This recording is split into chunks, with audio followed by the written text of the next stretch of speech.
The following is a special presentation of Digital Horizons, the leader in sports highlights entertainment.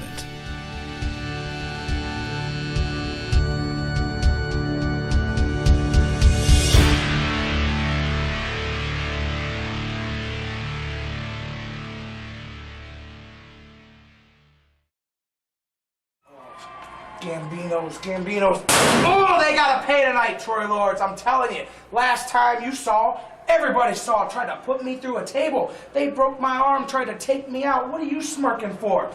Where were you when they put me through a table? Yeah? I got taken out by those same Gambinos.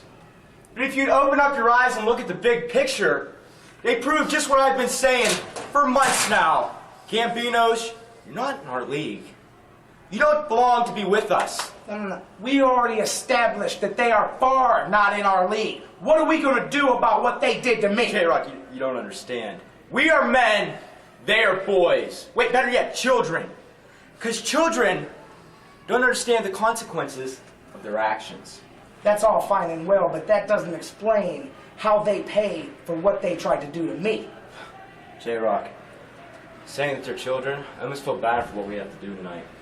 Now that I think about it, I feel about this bad. Now that I think about it, yeah, my hands are clean on this one. So what happens tonight isn't my fault. Is it your fault, J-Rock? It's not my fault. Tonight, Gambinos, you have to become men. You have to find out if there's consequences for your actions. Tonight, you pay for it. Don't blame us. Tonight, Gambinos, blame yourselves. You die this time, Gambinos. We're bringing people over here, especially from the island, the rising sun in Japan, making his debut. You see him there in the ring. That is Kudo, the 2005 King of DDT tournament winner. DDT, one of the top independent promotions in Japan. Jimmy Demarco's in a lot of trouble. Certainly, IWC's past with Japanese stars is well documented, from Soldier to en route to the Kabuki Kid, even back to Ikuto Hidaka. But Kudo may be our biggest find yet. Well, Jimmy's nickname might be Delicious, all right, but Kudo is about to kick the taste out of his mouth. Kudo, the martial arts expert from DDT Pro, as we mentioned, taking on Jimmy Demarco. Test of strength to start, and Kudo goes behind with a hammerlock. Jimmy Demarco not very experienced here in the IWC rings, and now he has to face a whole different style he's not accustomed to. The interesting part about this match, gentlemen, is what we're looking at are two people that are used to having someone in their corner now vying for singles glory. Jimmy Demarco, part of the Gambino brothers, and Kudo, two-time DDT tag team champion. And we should mention that Mickey and Marshall Gambino not here right now, arriving a little late to this building as, well, let's just say they're taking care of a job. Yeah, they're moving some rolled up carpets Into the river. So Jimmy Demarco is going to be on his own for this contest here. Does not have his cousins Mickey and Marshall watching his back as they normally would be. And a great opportunity for him to show IWC that he doesn't necessarily need someone watching his back. And right now, he's showing that in the ring by having some dominance over Kudo, as I'm proven wrong. Kudo hits the drop toe hold to counter out of the armbar, now rolls over into the front face lock on Jimmy Demarco. Well, if I were Demarco, I'd just be happy to have somebody other than Jake Garrett kicking me in the face. Well, that's true there. Demarco has been a target of Jake Garrett in recent times, as Jake Garrett now sets his sights to the IWC title in upcoming months. Now Demarco is moving on to Kudo, and even with Jake Garrett in Demarco's history, Kudo may be his toughest opponent to date. You notice there Demarco trying to escape the headlock, the float over by Kudo, and now go behind. Demarco making his way out of it again. Kudo's taking his time here. He's pacing himself. He's just getting a sense of who Demarco is, what Demarco's doing. You know, the last thing you want to do when you're as hyped as Kudo is coming into his first IWC match is make a mistake fighting a guy. We're talking about Demarco fighting somebody of different styles. So's Kudo, and he's gonna take his time. He's gonna, you know. Look at that beautiful drop kick. Up around the facial area of Demarco, and you hit on a great point. Both of these men are just as unfamiliar with each other as the other. And now Kudo takes him into the buckle. And taking his time, being very deliberate, getting a sense of who Demarco is, what he can do. Definite feeling out process thus far as Kudo shoots in Demarco. Follow through with a double knee. The slow pace, the style, Kudo is reminding me a little bit of low key, actually. A certain sense of brutality when he does strike, but a slow, methodical style to find where to strike. Brutality and focus is another thing. As Kudo dissecting Demarco's anatomy. Final tap! And you want shades of low key. There you go. One more time. Tough shot right between the shoulder blades. And the crowd quickly getting into Kudo here. No offense to Jimmy Demarco, but I think the crowd wants to see Kudo do a little post-op work here, a little dissection. Kudo is the unproven talent here. He is the one with the mystique. People want to see just exactly how much he can do in there. Series of knife-edge chops in the corner by the martial arts expert. Kudo will be in this country until October. Demarco drills him with a DDT. High impact by Demarco, and he needs that. He needs a chance to get his wind back in him, especially after that double stomp and those chops. Demarco needs this time. Demarco trying to recover. As we mentioned, Kudo in the country till October, touring with many high-profile independent organizations. Just came back from a recent Chikara match this past week, and you know that's going to be continuing. A lot of independent promotions are abuzz over IWC, securing the services of Kudo, and Demarco springs up with a Hurricane Rana, going more high-risk as this match progresses. A little more high-flying than we're used to seeing out of the Gambino crew. Indeed. Float over into the pin off the suplex. But Demarco Kudo pulling out the stops here. He's not looking to just win. He wants to impress while he does it. This is one of the few times you've been able to see Jimmy Demarco in his element. Not running from Jake Garrett, not brawling on the outside. And look at that counter to the clothesline. Just spun up and over the arm. Backslide, but too much leverage, and Demarco slides out. For the ride now. One more time. Goes for it, and Kudo catches him. Demarco sits out. Almost a Samoan drop there, the way that that Kudo was wrapped around. Oh my Roundhouse kick right to the face. He just spin kicked him in the eyeball. Oh my God. Well, the submission move he went for didn't work twice, so he went to where he's comfortable. He went for those kicks, up and over, into a body scissors, into a submission. Almost an inversion of a tarantula, sort of, kind of. And hooks the legs under the Beautiful cover into a near fall. hooks his feet under the arms, rolls back into a 2 count. And there's a kick to the back of the head. Demarco may be knocked out. He may have no idea where he is as Kudo goes up top. That is a concussion. Drives the knees right into the body of Demarco. Deep hook of the leg. Kudo wins his very first IWC match. Congratulations to Kudo. Jimmy Demarco gets some medical help. I believe flowers can be sent to Jimmy Demarco at Allegheny County General Hospital. My God, what an intense, what a brutal, what a highly physical IWC in-ring debut for Kudo. We can see now why he's so highly touted by the folks at DDT. As we said, he took his time early on. He wanted to get a sense of who Demarco was. When he decided that was all, he turned it on full blast and got the 3 count. And Demarco, to his credit, he's up to his feet already. He's back up on his feet. He's headed back under his own power. That was a series of vicious blows he took to the head, to the stomach. It's a wonder Demarco even knows where he's going right now. Wait a second. Oh, damn it. J-Rock and Troy Lord. It's the Ohio players, baby. I recognize that tune. Oh, give me a break. They've had their problems with Mickey and Marshall Gambino for about 6 months now, 5 or 6 months, and now they know Mickey and Marshall aren't here yet, and they're taking it out on Demarco 2-on-1. But look at the fight of Demarco.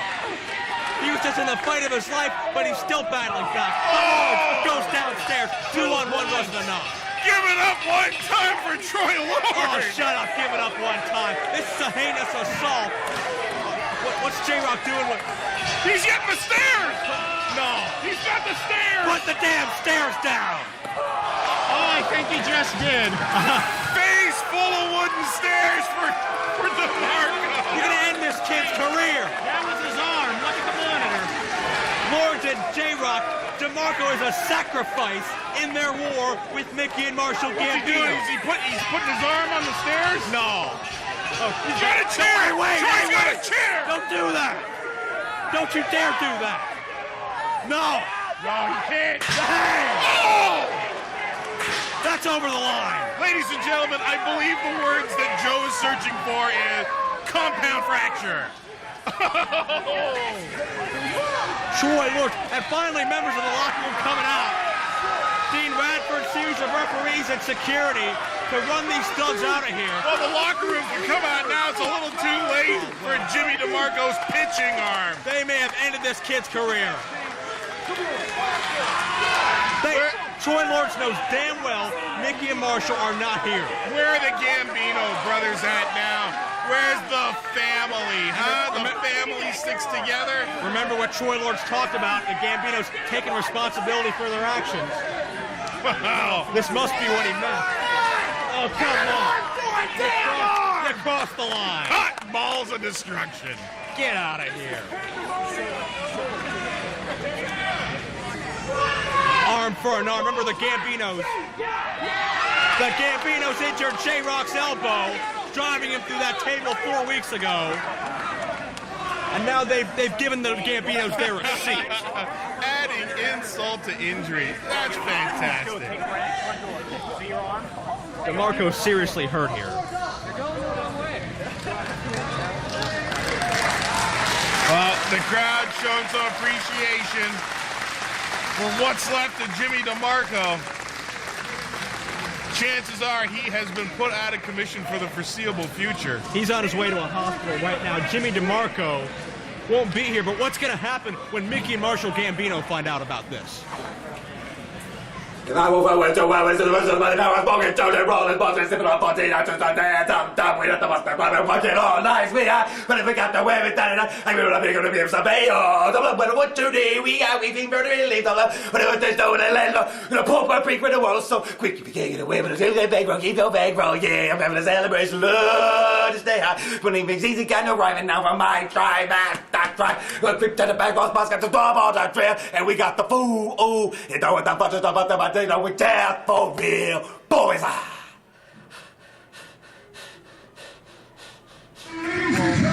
Disney wouldn't go away.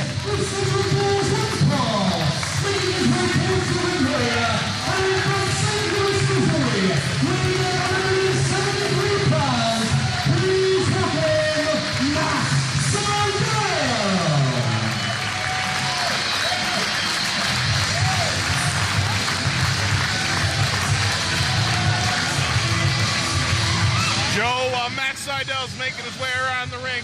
Why don't you do your usual extremely efficient job of telling the crowd about Matt Seidel? Well, Matt Seidel and his opponent tonight, Delirious, kind of go hand in hand, which we'll touch on in a minute. Their careers have paralleled each other, and they've risen to the top of independent wrestling thanks to their ultra-competitive rivalries they've had.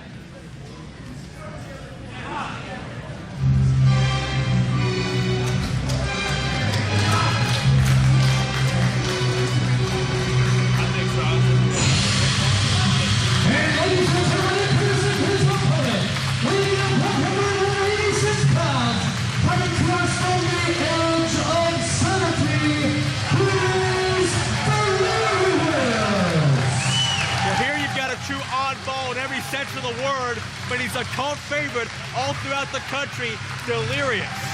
Cult favorite. That's what I said.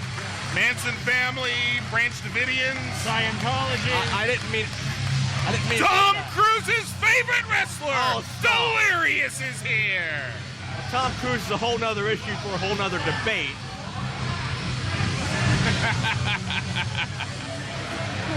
We're funny.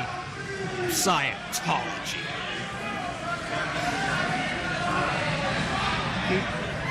How is Scientology any more believable than, like, Jedi as a religion? Hey, what? You don't believe that a giant volcano rules us all and that aliens are causing our bad feelings? What's wrong with you? Well, maybe for Joe.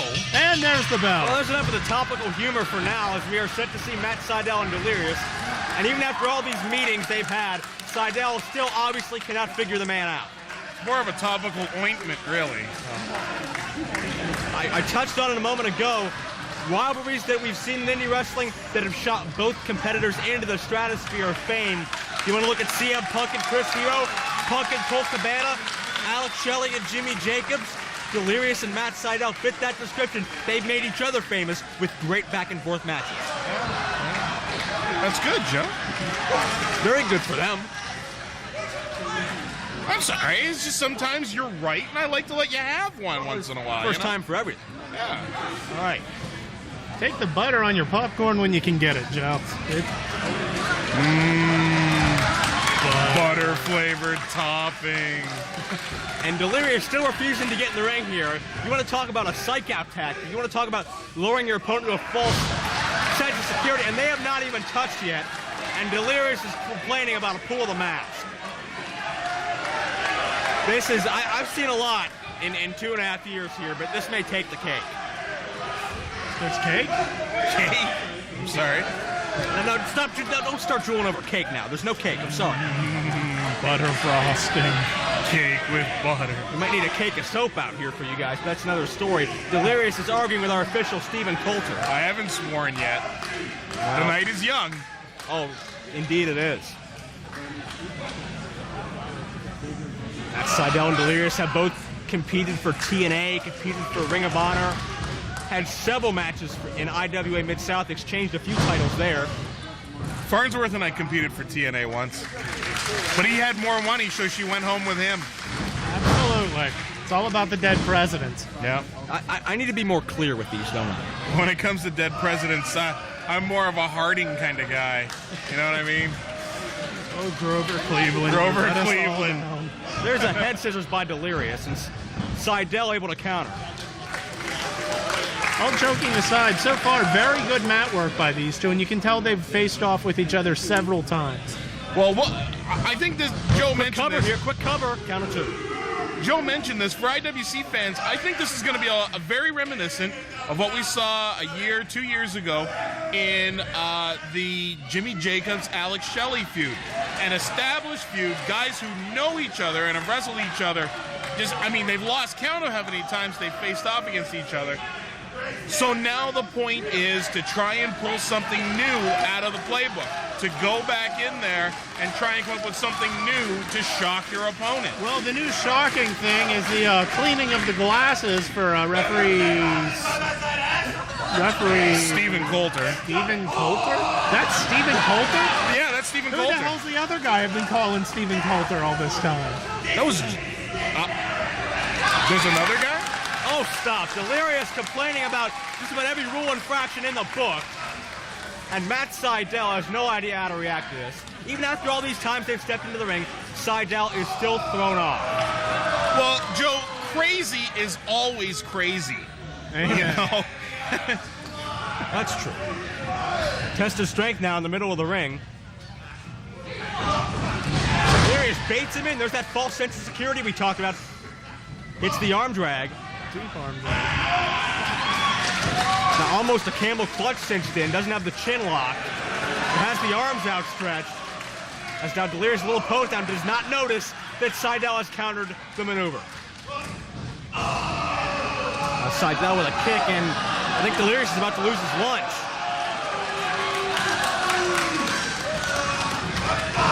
But there's that false sense of security again.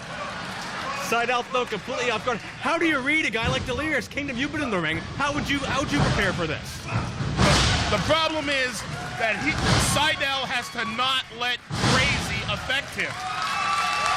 He had the upper hand with a kick to the stomach, and then was distracted by Delirious screaming and bent over in pain. Don't let yourself be distracted. Keep going. Seidel with a baseball slide, but when your opponent is that crazy, when your opponent is at least acting that crazy, You have to be a machine. You have to focus, and you have to take the fight to him like a battering ram, like a jackhammer. Do not stop. Just hammer your opponent down until there's nothing left to kick out. Delirious just went under the ring. Seidel went to give chase.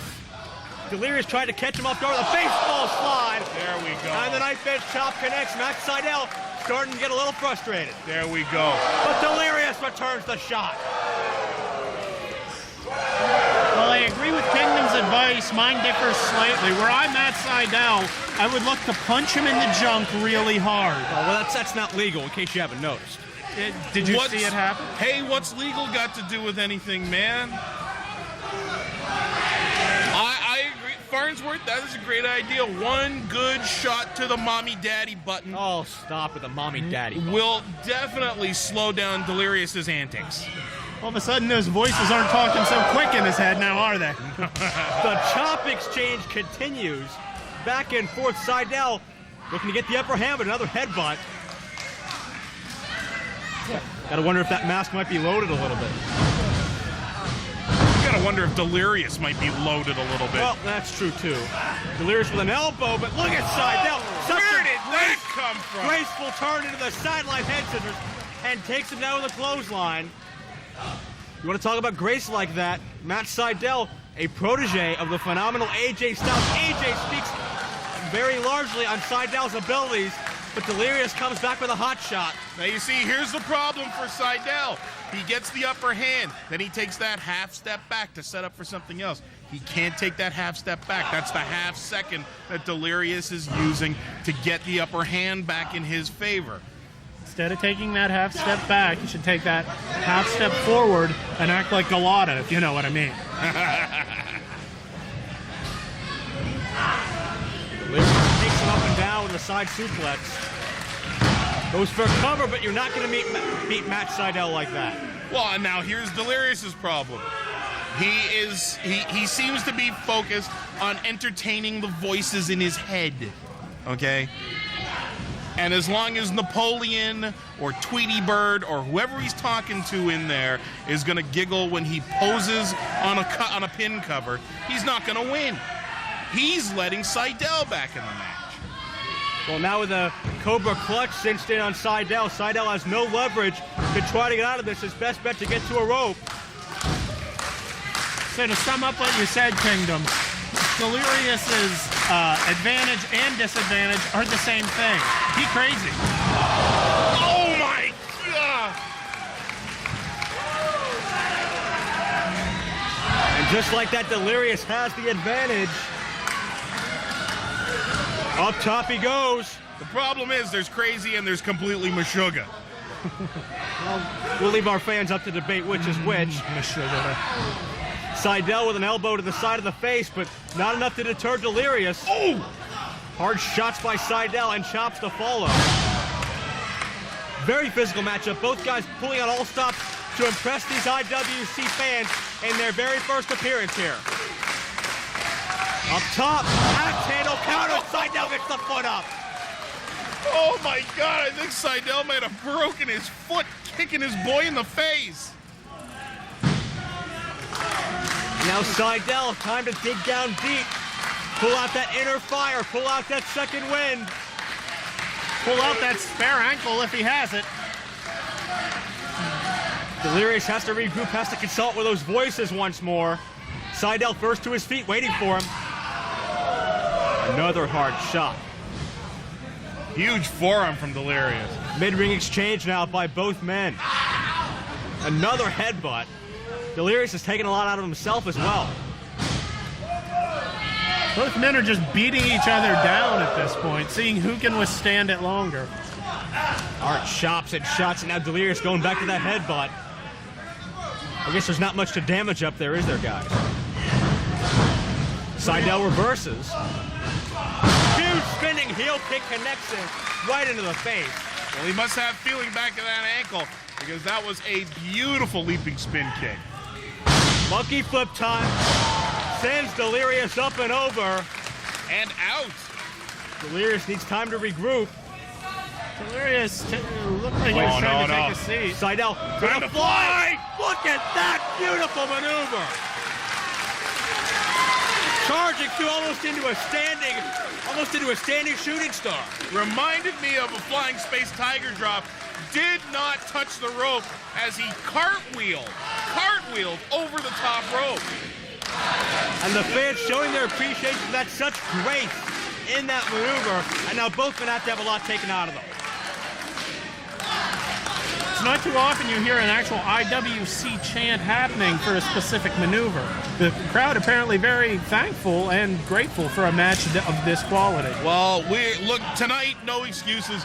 We are looking at what could be the greatest night of IWC wrestling in the history of IWC wrestling. I believe that would be how that sentence should end. Drop toe into the second buckle. Oh! Follows through with the knee. My God! And some lucky fan gets Matt Seidel's face as a souvenir. Elective dental surgery. Lateral press almost got it.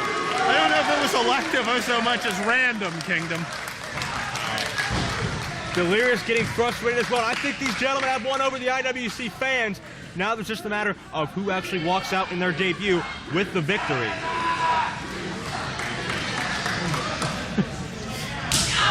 I believe Delirious addressed the crowd with "Blah-da." What does that mean? I'm pretty sure it's finish. Oh, okay. Seidel sends him in. Another roundhouse kick connects with Delirious. Snapmare. Standing backflip. The standing moonsault connects. He got, oh my God. That was some beautiful Greg Louganis action. That explosion moonsault. That is the Russian judge is holding up a 6. God, Matt Seidel just pulls out one graceful move after another to try to put down Delirious, perhaps his toughest foe in his career. Half Nelson now, but Delirious counters out of it. Both men jockeying for position, back and forth. Nelson. Top handle driver. Cover. Seidel got the win. No! Another kick out. Mistake there by Seidel. Taking his left hand, counting with the referee, anticipating the win. Should have been using the strength of that arm to help hold Delirious down. Off come the elbow pads. Now looks like Seidel's going to take a chance. Mounted to the top turnbuckle. Shooting star lands on his feet. What great agility. And Delirious is waiting for him. Double Goes for the pump handle. This is the chemical imbalance, but Seidel counters that. German, Seidel lands on his feet again. What ability to think on his feet. Which of Seidel's parents was a cat? Chemical imbalance one more time. Chemical imbalance. It's going to be 3.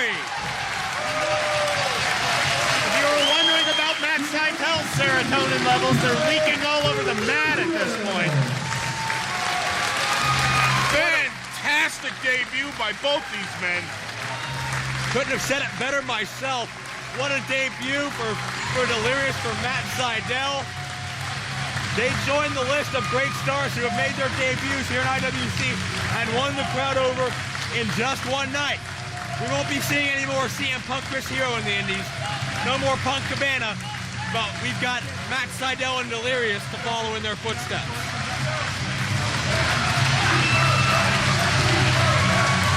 As the Please Come Back chants echo throughout the many hundreds, turning out to IWC No Excuses, the most anticipated show perhaps in IWC's history. 1, 2, 1, 2. You try. Okay. 1, 2, 1, 2. Nice, very good, Sumie, very good. So, Sumie, we have a big match tonight. Me and you against Chris Hero and Daizee Haze. What do you think about Chris Hero? Baka. Aho. Baka. Oh. Aho. Oh. You can't say that on TV. 背高のっぽ。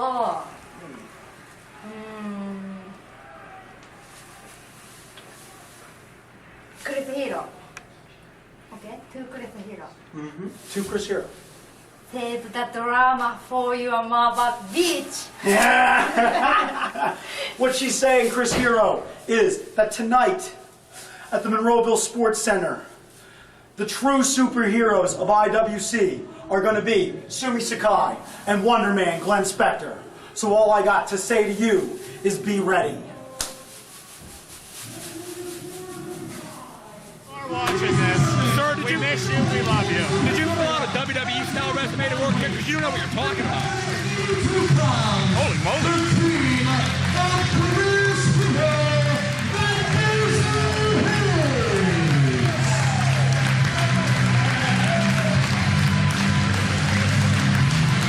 Chris Hero sporting a little new gear for us tonight. Blazing red attire.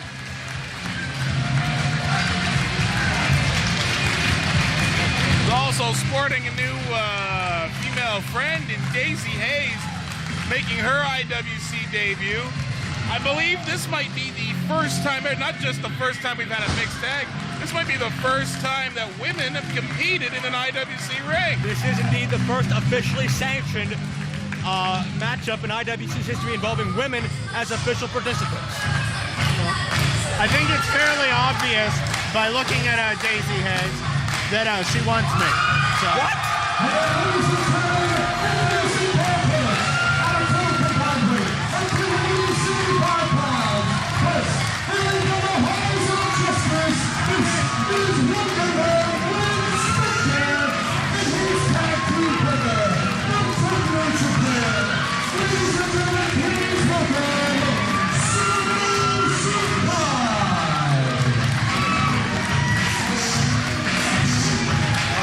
That's a unique entrance for you. Yeah, Spectre now carrying his tag team partner around the ring. Carrying pom-poms.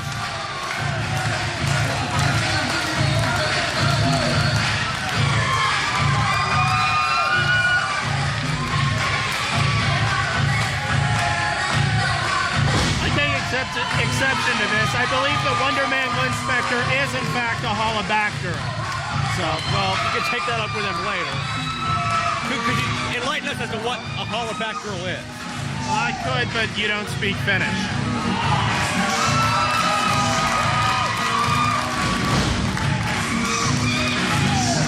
Well, that is Glenn Spectre, the Wonder Man, obviously, along with Sumie Sakai, set to take on Chris Hero and Daizee Haze in this mixed tag team contest. Oh, a new necklace for Chris Hero. That's cute.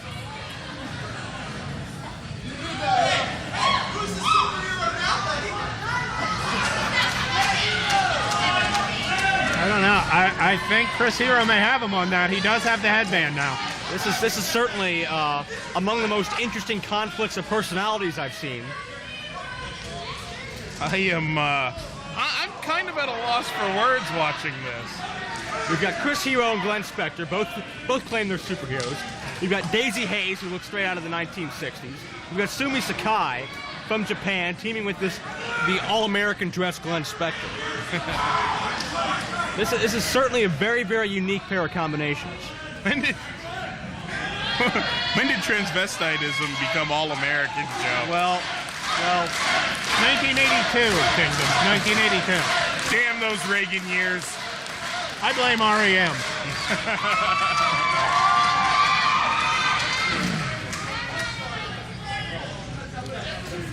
Bryce Remsburg is the official in charge of this soon-to-become wackiness. Are you sure that's not Stephen? It's Bryce Remsburg. Give it a rest. I can tell them apart. I pay attention. How can you tell them apart? Well, if you look above the neck, there's kind of a difference there. They may dress the same, but Oh, okay. All right, I know how to tell them apart. You see the ridiculous sideburns on Remsburg? That's the one in the ring, right? Yeah. The one in the ring. Shut up. Glenn Spectre going to start out with Chris Hero, and you can tell Chris Hero's very bad temper starting to show already. Glenn Spectre challenged Hero to a one-on-one match after Hero beat him at Cage Fury 2 4 weeks ago with Hero's patented Hangman's Clutch submission. But after a few weeks, Hero reneged on his accepting of that challenge. He said, I'm not getting in the ring with Glenn Spectre one-on-one. That's why officials made this mixed tag team matchup so both men can get what they want, and it looks like Glenn Spectre's getting a lot of what he wants. What is with Glenn Spectre? Why does he have to act like a Cocker Spaniel when guests come over? Do you really have to ask by now? Aren't you used to it?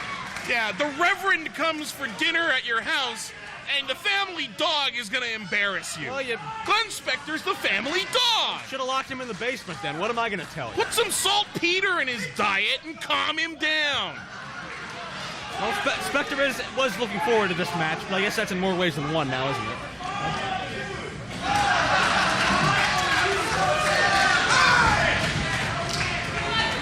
Hero's going to have to dry clean that outfit after this match.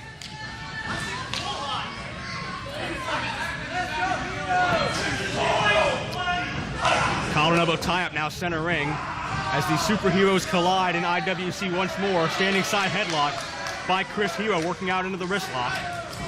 Well, here we go. Hero's going to take control of this, turn this into a wrestling Well, match. Spectre just reversed it, so you've been proven wrong again. Spectre and Hero, we can't argue though, two of the best, if not the best, mat wrestlers in the game today. Great use of leverage by Hero. Able to revert control back over to his favor. Now it's Spectre back over, and now we have a little bit of a dancing sequence. A dip, yeah, and an arm drag takedown. I'm just at a loss for words looking at Glenn Spectre at this point. I've never seen that reverse cut at the IWC school, so he must have picked that up abroad. You know, you fed me a nice line there with abroad, but I'm aghast. You're befuddled. It's like we're on the internet, man. He's Googling me. You did what? You heard me. Wow. I'm Googled. I thought he had to pay to do. Well, never mind. Chris Hero again not wanting to get back into the ring. Not that I can blame him at this point. This has been far from a straight-up technical masterpiece. Well, he's been humped, and he's been dipped, and he's been arm dragged. There's not much straight about that. I just can't help but reverting backstage, looking backstage at the total befuddled look on Mark Madden's face right now, our special guest. Well, the crowd is chanting, Hero likes it, and Hero does not like it. I don't know. Hero might like it. You don't know. Not that there's anything wrong with that. Well, might make a case for something being wrong with a wrestling match, but Hero, check out that leverage right there. But Spectre outsmarting him. Oh no. Handful of cheeks. And another arm drag takedown. And much like with Delirious prior to this, Chris Hero was totally thrown off by these psychological games. Spectre charges in with a forearm. Oh no. Oh no, right in position for it. Running asteroid into the corner. And it's amazing, even though he does these oddball tactics, how much the fans have taken to Glenn Spectre. Now, I meant to ask you, Joe, we're about to find out. If Glenn Spectre tags Sumie Sakai in, does Hero have to leave the match? Well, those are the traditional rules of mixed tag team matchup. This is billed as a mixed tag, not an intergender contest. Well, we've got two tags. We've got a double tag going on, so the ladies are in the ring. Very first time you're watching it right now, guys. Very first time IWC women's action. Although on the subject of intergender, I guess Spectre's gender can be argued with to begin with. But that's true. All three genders are involved in this match. Oh no, he's all man. He'll let you know it in a very real and physical way. And it's Daizee Haze with a satellite head scissors. But Sakai back with a drop toe hold. Sakai charging through, next with a hard shot. Haze now getting the boots put to her, thanks to Sakai, the international star from Japan. Heard a lot of reputation about her, as well as Daizee Haze. Daizee Haze, one of those many stars who's competed with TNA in the past. Going for a camel clutch. Both women have held a myriad of regional women's titles around the country. A camel clutch variation with the hair. And see Bryce Remsburg counting right along with the break and then reverses the other hand.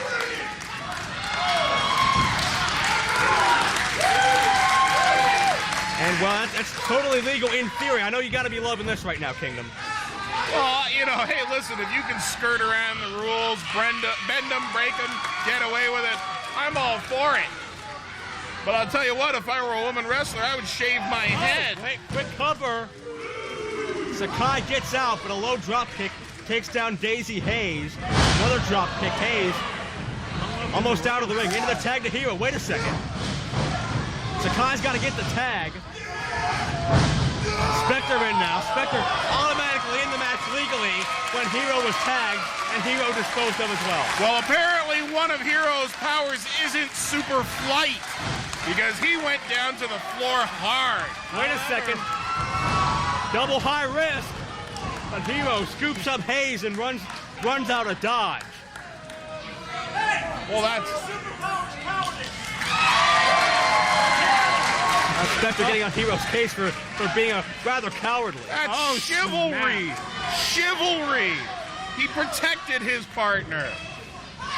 There's a shot to the eyes. A shot to the eyes by Haze as she takes over to Sakai.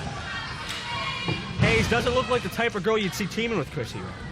She seems all about peace and love and happiness, and Hero's been bitter ever since he got to this building. Now Daizee Haze returning the favor on Sakai. And why shouldn't she, Joe? Well, eye for an eye, I suppose.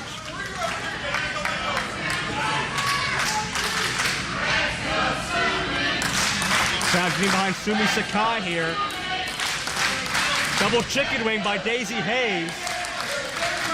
Sakai trying to power out of it, but Haze backs her up into her own corner, and the tag made to Chris Hero. Now we gotta get Glenn Spectre in here. Hey, no, this is not an intergender match. Well, apparently it is an intergender match because Bryce Remsburg... Oh, he's Hero with a scoop slam. Not forcing Spectre into the ring, not forcing the change in partners. Well, Remsburg's losing control. I don't think he's losing control at all. I think he's keeping control. You saw a legal tag.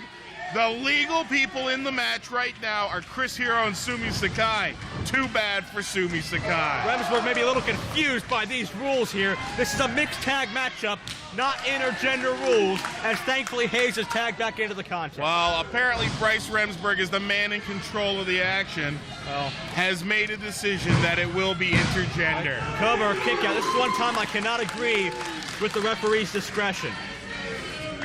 Can't have it both ways, Joe. As far as I'm concerned, Sakai's been unfairly weakened right now, as the crowd comes alive for Sumie Sakai even more. Joe, it's only unfair if Glenn Spectre tags in and he goes up against Daizee Haze, and Haze is forced out in favor of Chris Hero. Then it's unfair. Until then, it's the rules. Live with it, pal. Well, we'll see about that. As Sumie Sakai, the star of Chikara and CZW, among other promotions, tries to fight out or tries to get some leverage on her side.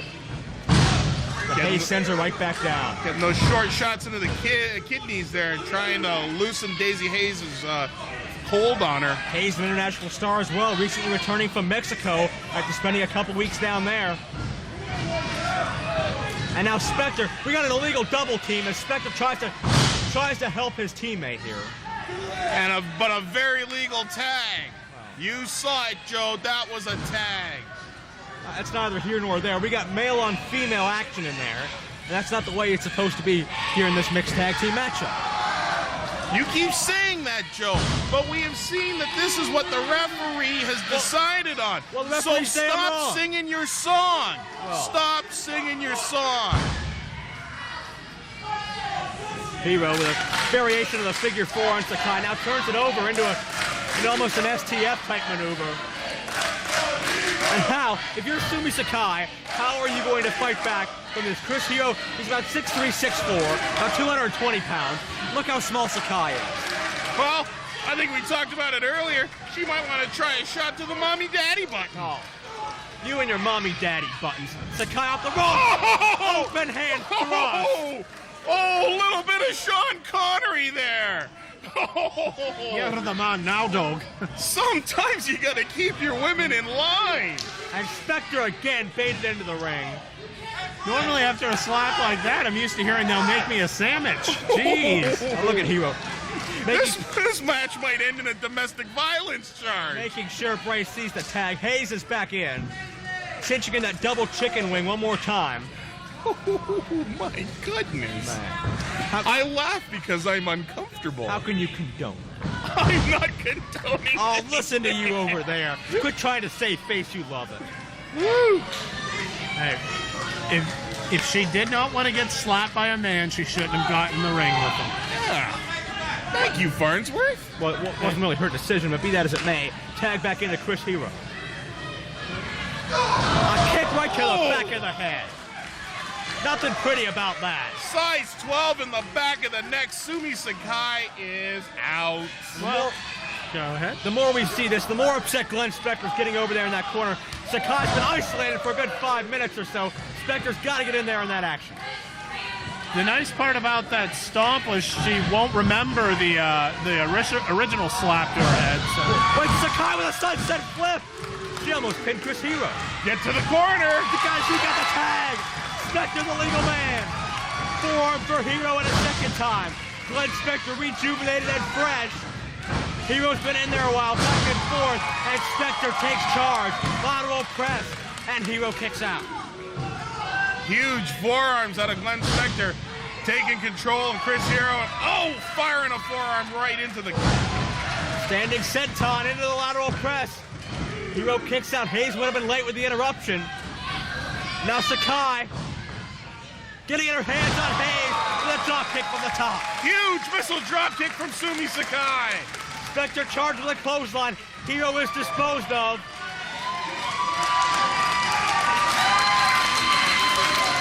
I think Spectre's looking to fly. Here we go, Spectre charging in. Tope through the ropes, crashing into Hero perfectly. How'd he fit his invisible jet through those ropes? Must have retractable propellers or something. I like this kid. He's funny. You would. What kind of a jet has propellers, Joe? I don't know. Wings, propellers. Holy moly. How are you going to make it to England? There's probably on an airplane, but be that as it may. I'm going to ship you parcel post. Well, it's scary to see with that much power, but Haze is on top. Daizee Haze with a cross body, and she hit Chris Hero. Spectre escapes. Partners taking each other out. Sumie Sakai has got Daizee Haze back in the ring, taking control. Big body slam. Sets her up for something. Sakai gonna take a risk. Up top. Moonsault collides into Haze. Sakai, deep cover. No, an interruption. Hero back in just in the nick of time. And he's got Sakai again. This is uncalled for.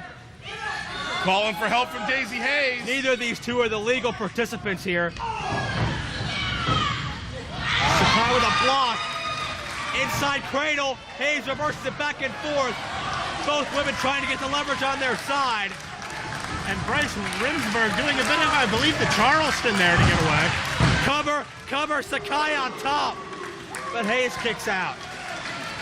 Bryce Remsburg runs like a girl. Well, he's no longer unaccounted for, Kingdom.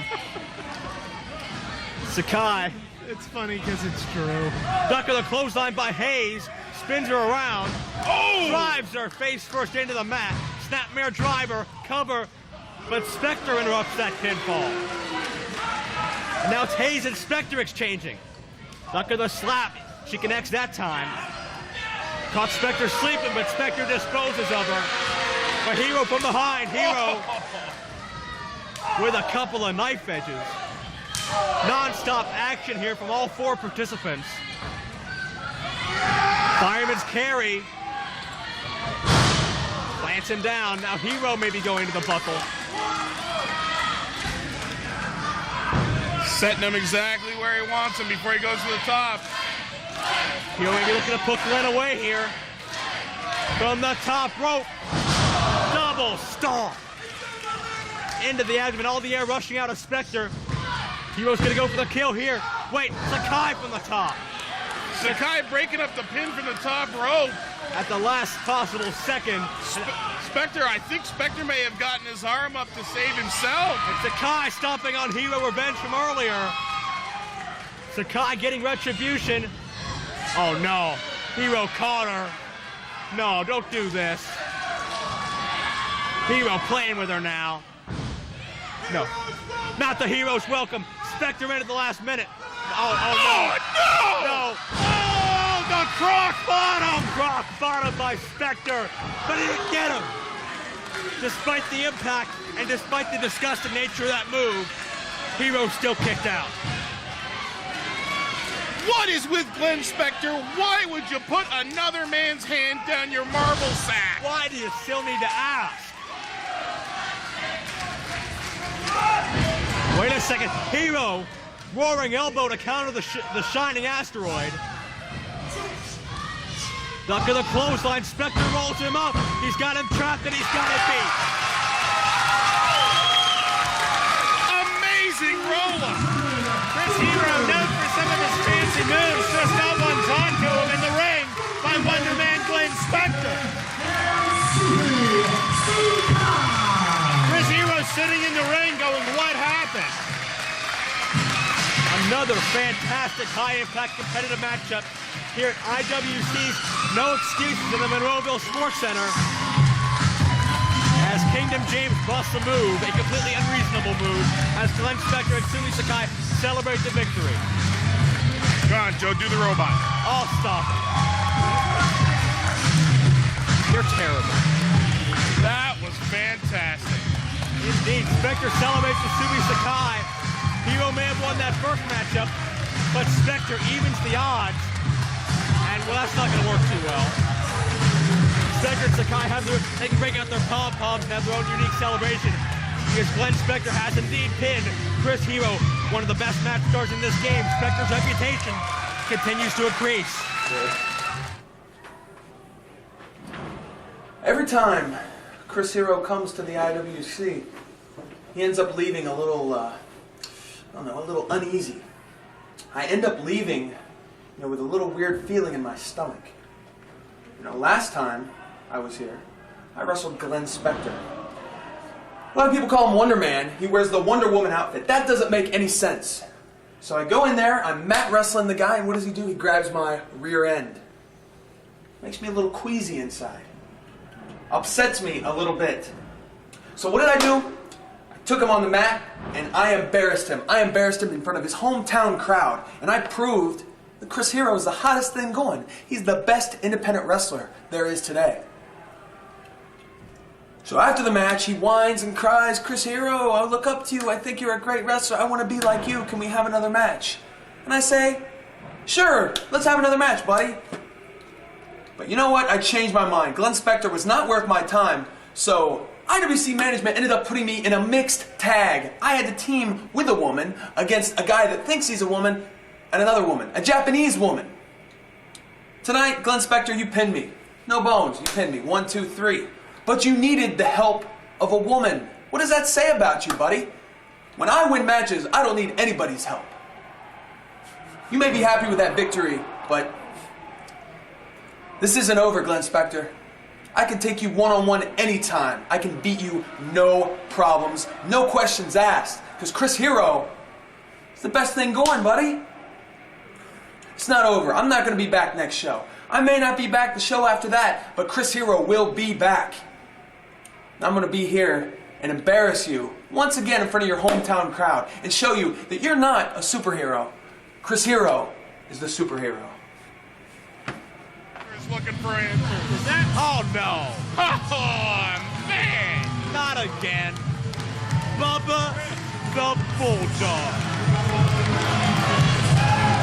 I love a guy who flaunts authority as much as Bubba the Bulldog, but I hate Bubba the Bulldog. Keep in mind, 4 weeks ago in this building, Bubba issued an open challenge to any rookie to come beat him for his alleged best wrestler in Pittsburgh trophy. And we saw that huge guy, John Boland, come out, defeat Bubba in a couple minutes, smash that trophy, and he started his reputation in Pittsburgh. I have to disagree with you. Oh, Bubba's gonna speak. Well, So does Bubba. I'm sure Bubba's But going to the word speak of for the legend both of was us. not on that little placard on the trophy. It had no credibility. This much talent compared to Bubba the Bulldog, but that's not why I'm here tonight. I'm here to talk about a man named Bowman. You know something, Bowman? Some people were here a couple weeks ago and saw right here in this corner my shoulders on the mat and a referee counting 1, 2, 3. But you know something? I was watching IWC television and I was sitting there with my children and they had to watch their father get pinned 1, 2, 3. And all of a sudden I realized that the man getting pinned in the ring was not the real Bubba the Bulldog. Oh, what? It was a Bubba robot. Has been wrestling in Pittsburgh, Pennsylvania for 10 years. I have wrestled every wrestler that has come in to Pittsburgh, Pennsylvania, and I never backed down once. Well, that is true. You know something? It's time for the real Bubba the Bulldog to come back to the square circle in Pittsburgh. So wait, It's simple. The days of Bubba the Bulldog backing down from anyone is now officially over.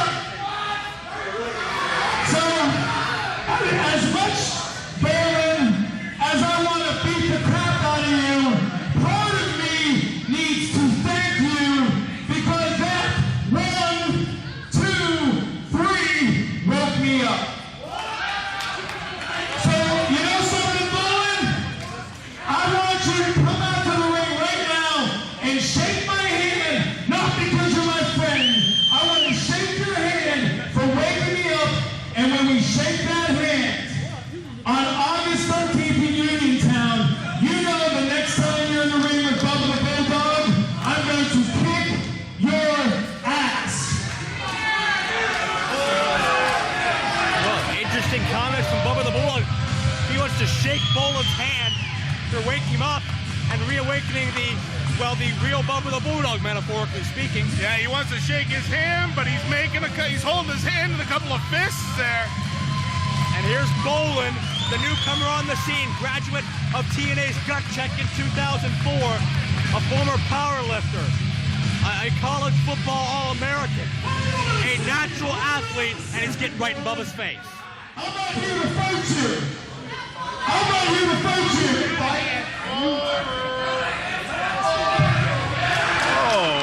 There's a time and a place for everything. Now's not the time and now's not the place. As much as I know that I'm going to kick your ass, I need to shake your hand. Thank you for waking me up and making me realize where I had gone with my wrestling career. But let me promise you something, Bowman. The next time we're in the ring together, it won't be the same. I guarantee it. But right now, you shake my hand. Thank you for waking me up. And by shaking my hand, you agree to give me one more shot. Wrestle me August 13th in Uniontown. Should he trust Bubba with just a handshake? handshake agreement. Everyone looking to the crowd to find out how this should go. Well, when has Bubba the Bulldog ever gone back on his word? Oh, give me a break. There's the handshake. So I guess we've got a match August 13th in Uniontown. Showdown in U-Town 3. Take a little photo op. Oh, Bubba took a swing and Bolin caught him. And look at that raw power. What? Holy crap! He's back! That's Lou Marconi! I thought he retired! That's Beef Stew Lou Marconi with a chair shot to Bolin. What the hell is Marconi doing in an IWC ring? Lou Marconi! Oh!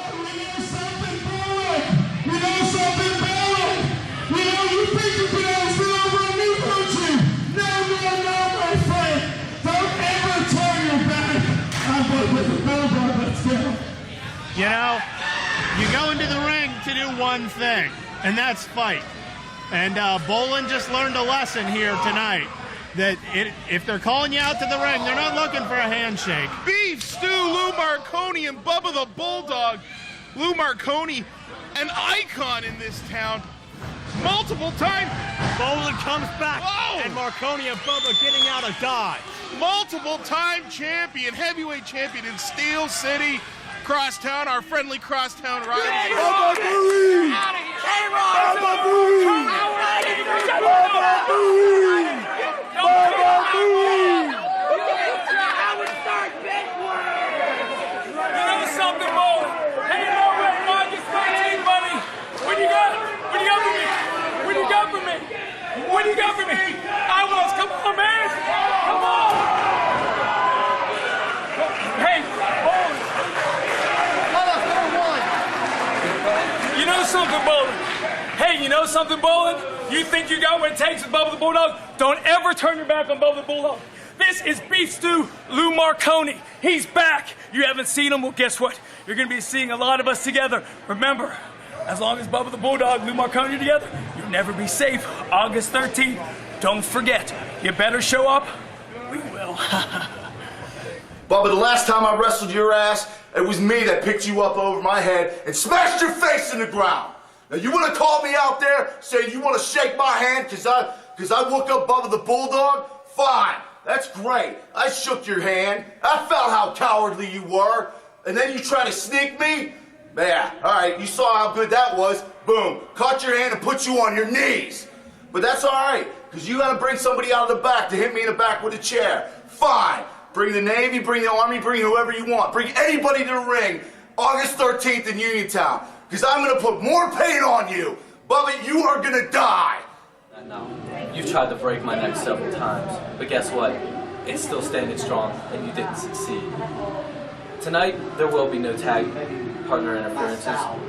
There will be no excuses. I will show you who is the newcomer here by pinning your mat. 1, 2, 3. Where do I wrestle like? One more time, Shiima. That's it. One more. We're done with this kid. Never again. That's it. You got this? Greatness is he who is like no other. Jason Gory, I want you to look at yourself. Do you see greatness? To me, wrestlers like you are a dime a dozen. You have the personality of a wet dish rag. You have your little Halloween makeup. Call yourself the new face. What is the new face anyway? It's a Revlon campaign. Anyway, but Tyra's cuter. So much. I've been wrestling you for a year now, and I still don't know what a new face is.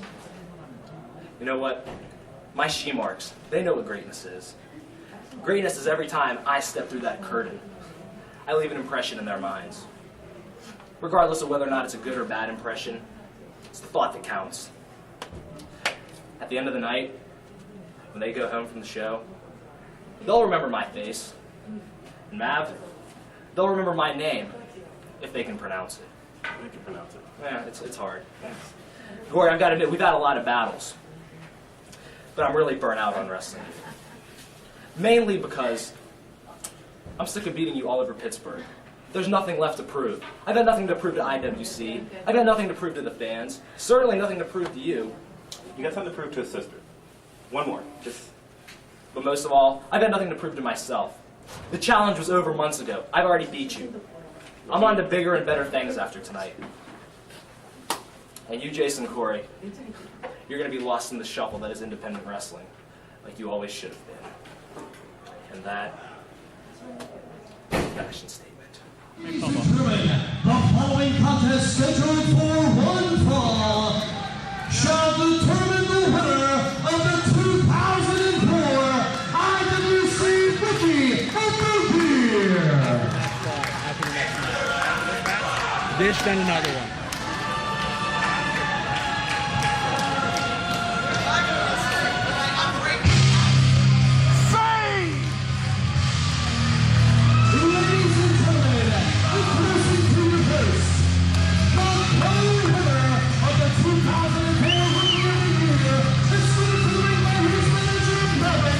Ladies and gentlemen, he is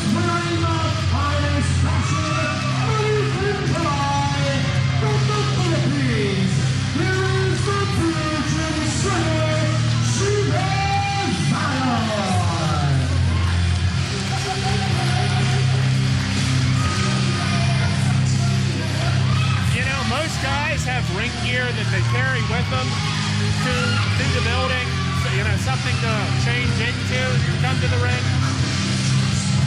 I tell you, in all honesty, Shiima Xion actually like let his hair down and actually took a little of the frizz out of it to come to the ring. This is how he walked into the building when he got here today, folks. Well, you know, when you're the first ever Filipino male supermodel, you got a standard to uphold. You got something to live up to.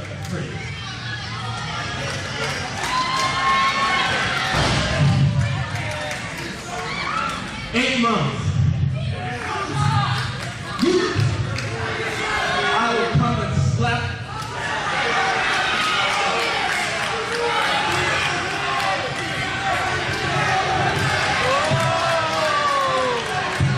Shut the hell up. I am not in the mood.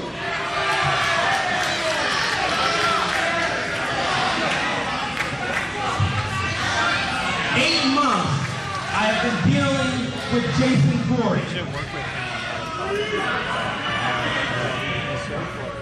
8 months, he's been on Shima's mind, he's distracting him from his work. His mind is suffering. That's money out of my pocket. I swear to God, I'll beat the hell out of you.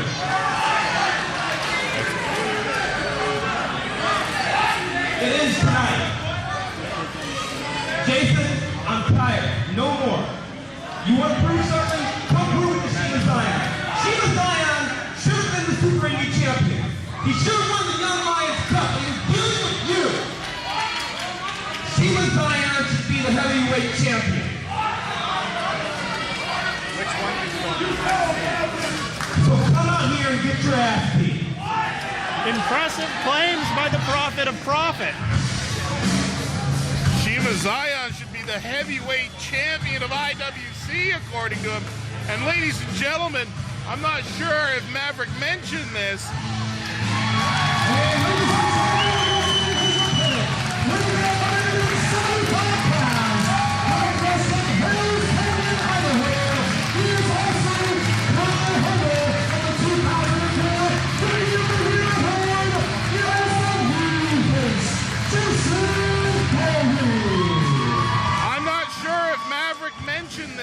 But we are being told that this is the last ever meeting between Jason Gory and Shiima Xion in an IWC ring. This is it. And with that backflip, Jason Gory almost kicked referee Stephen Coulter. No, it's CJ Sensation. Now, come on, you gotta know who CJ Sensation is. Apparently he's not Stephen Coulter, but he almost took a boot in the face there. I'm gonna have to make up some kind of referee recognition chart. Flashcards would be good. And make more name tags. Listen, just because he's making you wear that "Hello, my name is Joe Dombrowski" name tag right now doesn't mean you have to take it out on other people. That's right, Joe Dombrowski. Yeah, very good. Thank you. As Gory and Xion start center ring, this is indeed people standing dropped at the last meeting in an IWC ring between Gory and Xion. So we are told. Mav hooks him early. Chris Maverick and Shiima Xion nails his own man. This matchup lightning fast already. Gory with a quick takedown. Well, these two guys, both of them, they exemplify that cruiserweight speed, that speed and agility. Wait a second, Gory gonna fly. Hilo over the top. Both guys taken out. There is no feeling out process for these two at this point. It's been 8 months of feeling out. At this point, they want a result. And they're both going to look for as quick of an end to this as possible. What is that?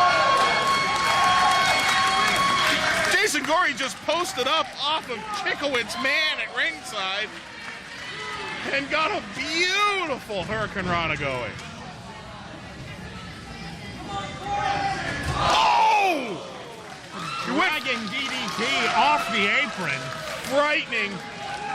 This match could already be over. Jason Gory, they call him the new face of professional wrestling. He might need a new face after that maneuver. Both these guys pulling out all the stops. This is the match to determine who is the rightful 2004 Newcomer of the Year. You remember our polls on IWCWrestling.com and our UN Awards. They ended in a dead tie. Shiima gets the cover, but a kick out. And ever since they both entered in IWC last November, as Shiima Xion argues with Sensation, they've been feuding with each other for the respect of the fans, the respect of their trainers, and to get one over on each other. Well, you see, that's the thing, Joe. This has got to do with a lot more than a 2004 award here midway through 2005. This has got to do with these guys coming out of the IWC Training Center together, running neck and neck in fan approval and admiration in the minds of the matchmaking committee. Hold on. Quiet. There we go.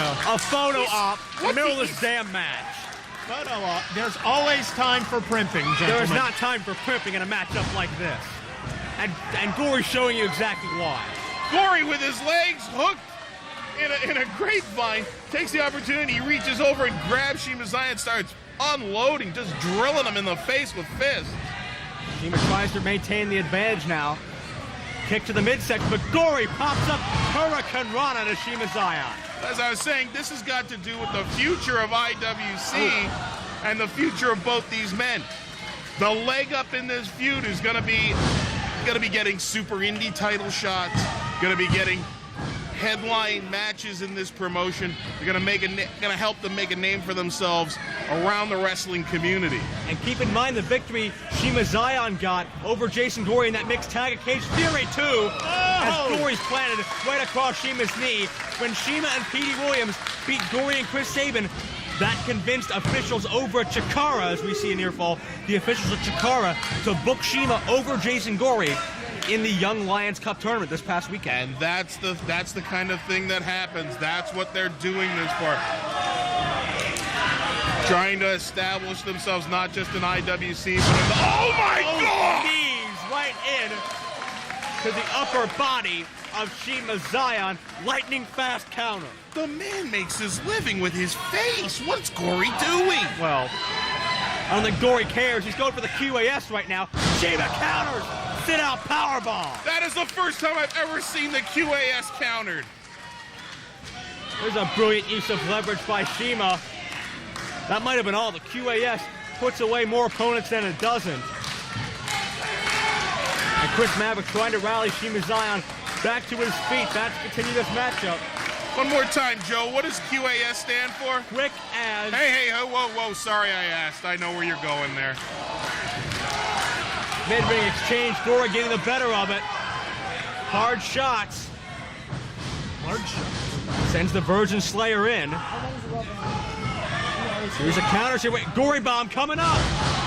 Gory hits that Gory bomb. Name for Gory Guerrero used to perfection by Jason Gory. 2 and a kick out. No relation, by the way. No relation whatsoever. Well, obviously. What is this? Springs off.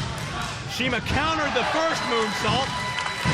Gory landed on his feet mid-move and hit a second one for 2.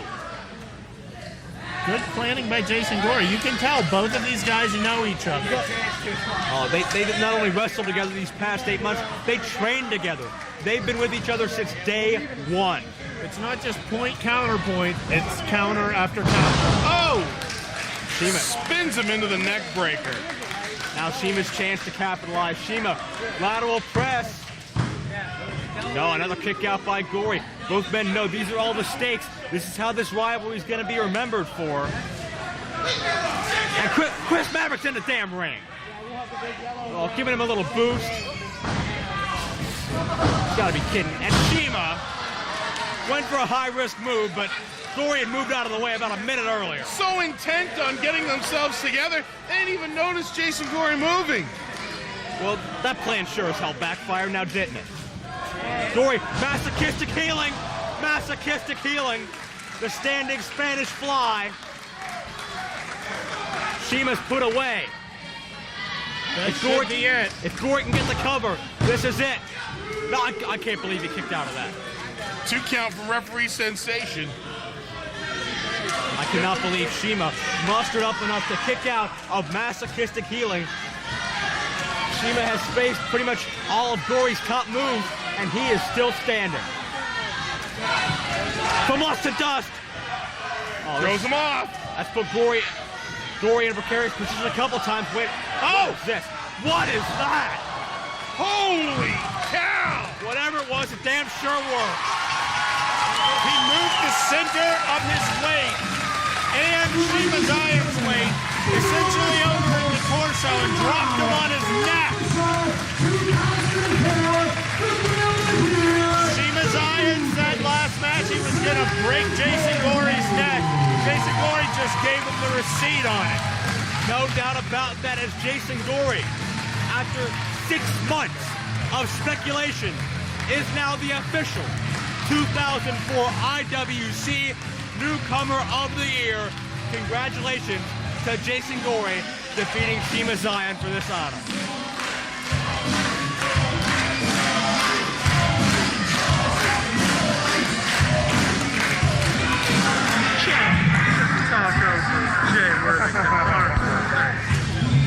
Looks like Chris Maverick and Gory gonna share a handshake.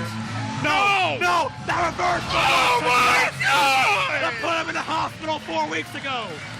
The reverse from lust to dust might have broken that kid's neck. Filipino destroyer. How many times do people have to learn in the ring?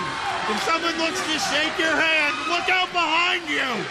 Instant brain hemorrhage. Oh my God.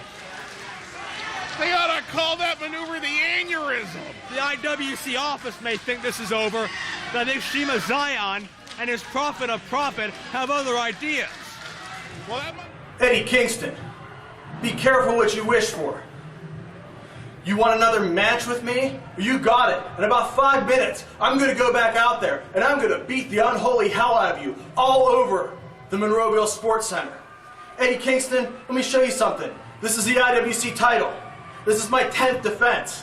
This belt is more important to me than anything you've ever had in your life. You know that first fat girl that gave herself up to you, how much you loved her at the time? This belt's worth 900 of her.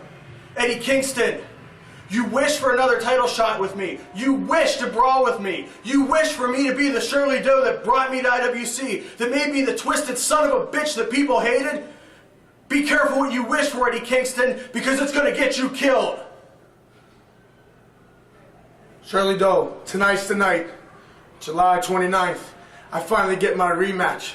Last time we faced each other, Shirley Doe, I proved to the world that I am worthy to be a heavyweight champion. You got lucky that night. By a quick count, my foot was on the rope, my shoulder was up. It doesn't matter. You got lucky. Tonight, I'm going to expose you for the weak paper champion that you are. I'm going to show all these fans here in Pittsburgh who don't know nothing, I'm going to show them why I am Eddie Kingston and why I am going to be your new IWC heavyweight champion. Holla at your boy, Shirley Doe. Let's get it on.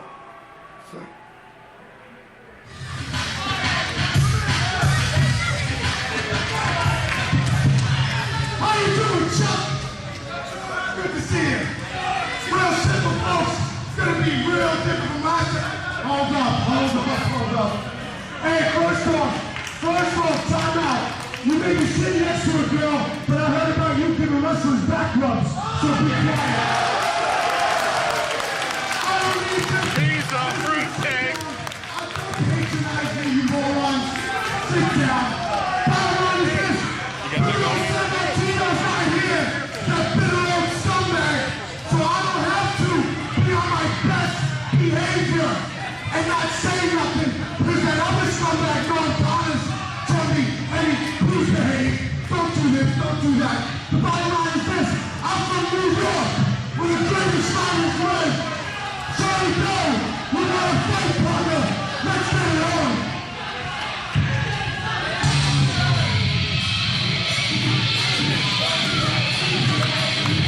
Eddie Kingston isn't waiting for Doe to make the ring. And neither is Doe. And this matchup's going to start on the outside. Remember what Doe said in the past. He's going to channel the old Shirley Doe for this matchup. wasn't too happy with the fight Kingston put up 4 weeks ago, Cage Fury 2. Doe almost lost that IWC title, so now he's going back into his roots. He's becoming the brawler he used to be to counteract Kingston's brawler status.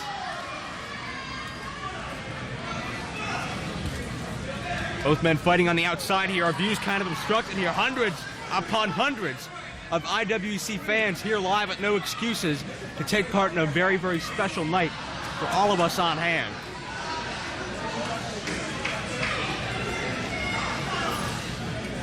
Both men at this point pretty much just throwing punches. Kingston throwing it into Shirley Doe's noggin.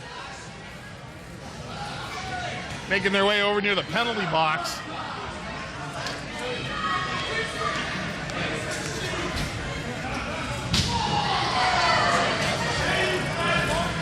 It looked like Kingston went for a running punch shot of some sort, and Doe got out of the way and he ended up hitting the boards. Oh, big foot to the face by Eddie Kingston.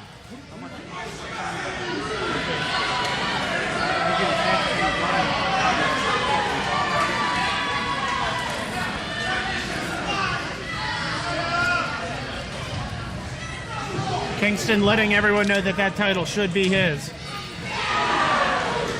Big DDT on the floor. This is just ugly right from the get-go. I don't know if the match is even officially started. I don't know if we've seen a bell yet, but the fight is damn sure underway between Doe and Kingston. They could not even wait to get this matchup legally started to start this matchup. Well, there's not much the ref can do about this until it gets in the ring and he can ring the bell, make this an official match. Until then, this is just a brawl. This is just an ugly brawl. Referee Stephen Coulter's lost complete control of this contest. He never even had it to begin with. We're back at ringside at least. There's a chance this might make it into the ring tonight. And now they're moving away from the ring again. It's Kingston firing away on Madman Shirley Doe now. King of Diamonds determined to get that IWC title wrapped around his waist. Shirley Doe has reigned as champion for many months. No. Suplex out on the floor. And there's no giving this floor at all. No. This building isn't built on a big spring or you know, the floor isn't made out of foam. Any sound you might be hearing is chips of Shirley Doe's spine splintering off into the small of his back.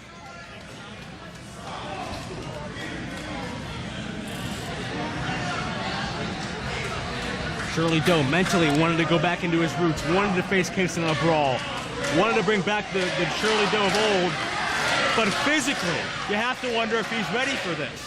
Eddie Kingston is a glorified street car. Action finally in the ring. Oh my God, we're in the ring. And There's the bell. We have a match. Might be over already. Kingston almost got 3 that quick. That was almost the fastest official title match ever. And it's Kingston in firm control. Doe's idea of bringing back the brawling aspect to his game may have backfired. Doe spent so many months trying to become a perfect, well-rounded champion, which he's done successfully. Now it's Doe firing back with those hard chops.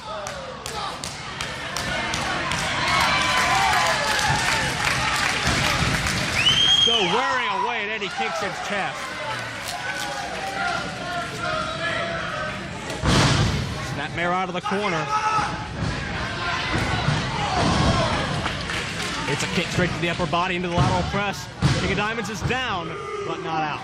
Well, Doe seems to have given up on intricate science for this match. Shining Wizard coming up, calling for it. Finish him off already. Kingston counters. Wasn't softened up enough yet. Oh, look out. Look at the power by Kingston. Power bomb into the cover. Almost had him beat. Eddie Kingston very close once again to winning what might be, I believe, might be his first ever singles title. But you can't underestimate Eddie Kingston's singles skills ever since his wild card tag partner, second powerbomb and a kick out. Oh, he's hooking him. Hooking him in an arm bar.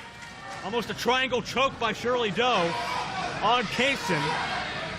Well, I'll tell you what, Eddie Kingston didn't win these title shots in a poker game. He deserves them. He's a worthy contender. He is. You can't underestimate his singles status. Ever since his wild card partner Blackjack Marciano went out with a severe knee injury. Look at this reverse Texas Cloverleaf. Kingston has stepped up his game in Chikara, in the IWA, many other promotions. And based on that success and reputation he's been able to forge, he does deserve this title shot.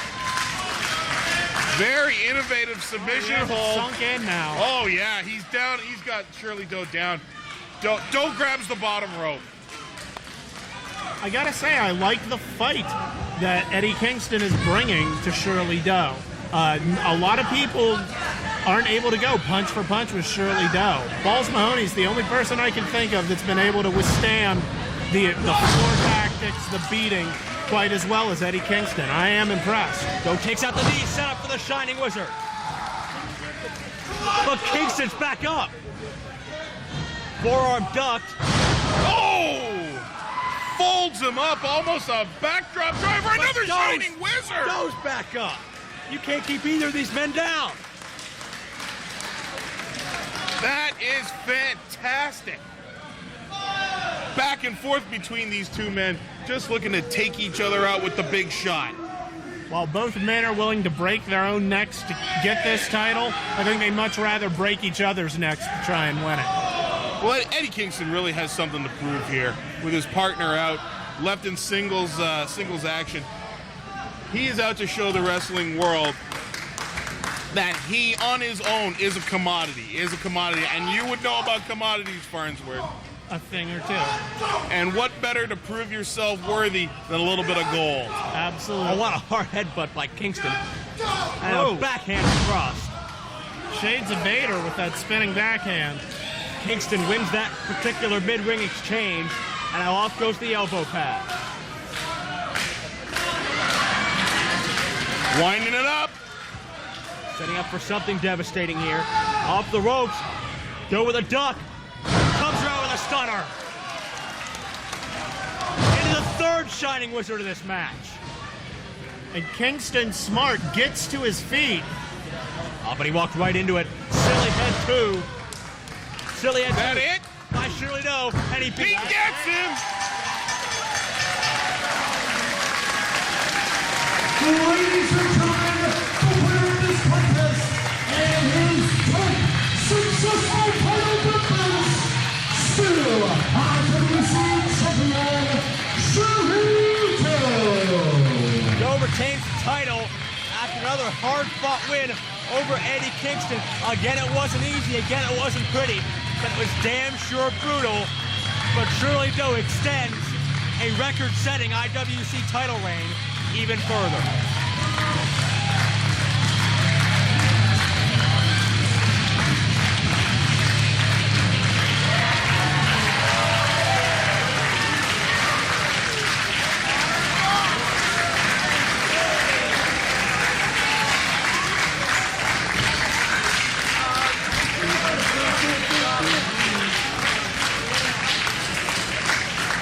That taping right now? Yeah. We want pictures of it.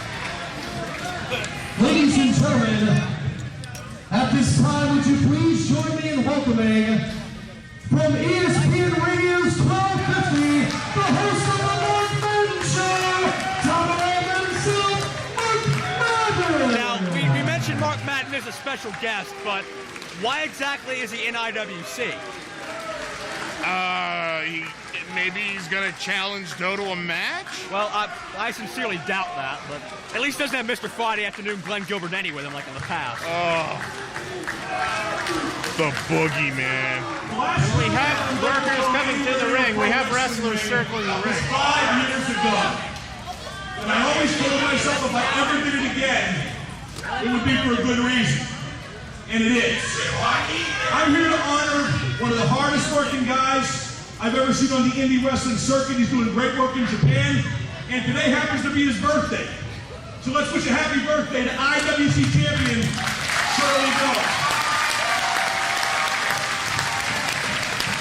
Cake being brought to the ring by our DJ Battle Monkey, with the whole rest of the roster making their way out to ringside to show appreciation for someone they may not always like professionally, but they damn sure respect. Birthday to you. Happy birthday to you. Happy birthday to Shirley Doe. Happy birthday to you. And Shirley Doe, forever hardcore, put the candles out with his hand.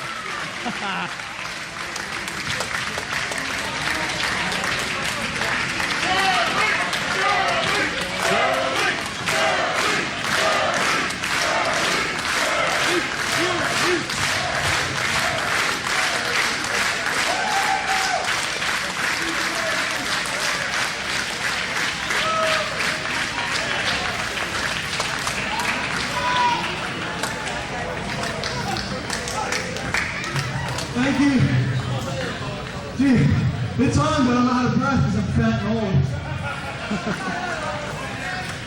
Guys, I wouldn't be where I am in wrestling.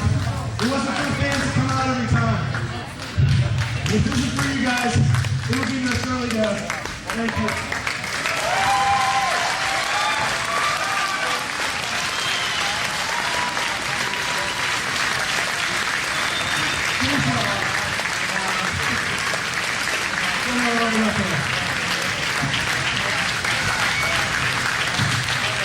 Ladies and gentlemen, once again, still IWC champion, Shirley Doe.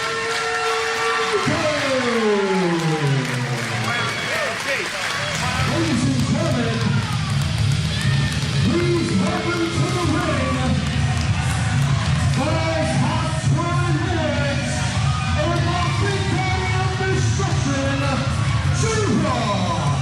Give it up one time. While Chuck Roberts wasn't even done promoting the upcoming IWC shows, the second half hadn't officially started, but J-Rock and Troy Lords already in the ring, and we saw what they did earlier to Jimmy Demarco.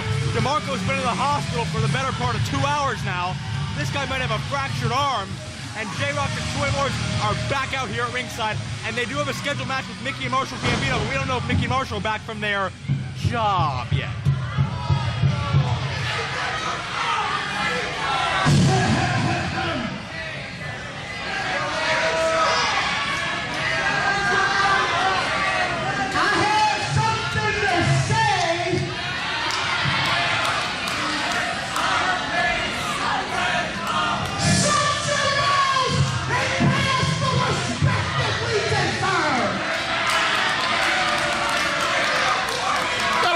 Ohio players, baby. Hot balls of destruction. You tried to take me out last month with an eye for an eye and a broken arm for a broken arm. Shut up, fat boy! Oh, I've been talking to you. Shut up! Gambinos! Oh, Gambinos! Where are you now? Come on, Chuck! Where's the Gambinos? Where's the hero? Boy, they come on! You can get your rear ass right! Troy Lords is gonna speak? Gambinos at? Wait! Oh, we're at the hospital with their cousin! That's where they were! Gambinos, you want to be superstars? North Carter, right in the head! He wants these girls to be superstars! Go back, Bulldog! Go back, J-Rock! Well, guess what? Because of their big heads, because they want to be superstars, because they can't make it to a show on time, it's their fault your cousin has a broken arm! Norm, I said, you're not going to push me, I'm going to push you out what's in front of me! Dude, Delicious, he got pushed out of the way. So right now, referee, we were scheduled for a match. You got the 10. We win by count. Mickey and Marshall are tending to Jimmy DeMarco in the hospital. So what? They signed a contract to be here. They gotta be here, Joe. Well, DeMarco didn't sign a contract to get his damn arm broken. You know, they gave him that for free. You know, the Gambinos should be lucky right now that they're not here, because it looks like Troy Lords wants to tear someone's head off. Oh, he is loaded for bear. Troy Lords is a very bitter individual. Upset he is in a spot on the card he thinks he deserves after 3 years in this promotion. And he's taking it out on the damn Gambino. Well, here we go. The match is being made official now. Referee, which one is this one again? It's Stephen Coulter. This is Stephen Coulter, Farnsworth. Huh. I would have lost money on that bet. He's up to 4, which is higher than most of the people in the crowd can count. Well, Mickey and Marshall, I don't think they're in the building. They're still at the hospital with their cousin. And Troy Lords is so incensed over Mickey and Marshall rising to star status, and Troy Lords is jealous. That's all it is. And we have an official decision. He thinks the Gambino should lay down for him because of how long he's been here. And he wants to talk about taking responsibility for their actions. But what about responsibility for Troy Lords' actions? Well, I think he fessed up to it. I think he's quite proud of what he did. Yeah, he's not denying what he did, man. The winners of this contest as a result of a count-out, J-Rock and Troy Lords. Well, you want to talk about a tainted win. The opposition not even in the building. Yeah, is it really a count-out so much as it is a forfeit? Well, either way, winner's share of the purse goes to the Ohio players. What the hell is this? Well, that's not Hardy's music, but look who it is. That's Jesse Titan Mark. Well, he's not supposed to be here. He's not supposed to be here, and we got security getting him out of here. Where's Fit Finley and Steve Kern when you need them? Because Jesse T. Mark is not supposed to be out here right now. Who needs Fit Finley? We have Chickowitz's man. Oh, that's true. I'm sorry. As Jesse T. Mark, he's not supposed to be here right now. What, did the Ohio players make out with Jesse's girlfriend? What's going on? We got to get him taken out of this building. He does not belong here. Can we cut to something else here? Jesse T. Mark gonna start yelling about Ring of Honor on Saturday? I'm Jesse Mark, and I'll be watching Raw on Monday! Oh, jeez. I'll be watching Raw on Monday. This kid is certifiable. This kid needs cuffed.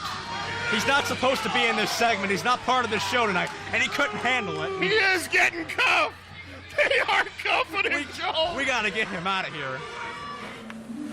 IWC, what you're looking at is the most money-making man from the United Banks of Switzerland, Claudio Castagnoli. And tonight, I'm gonna wrestle fabulous John McChesney.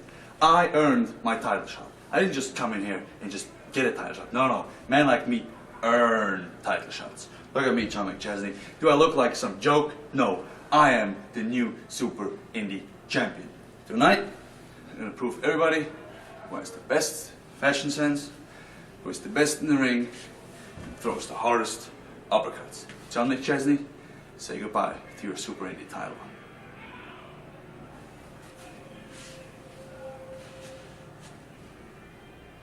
Thank you. What's up, IWC? It's the Super Indie Champion, the fabulous John McChesney.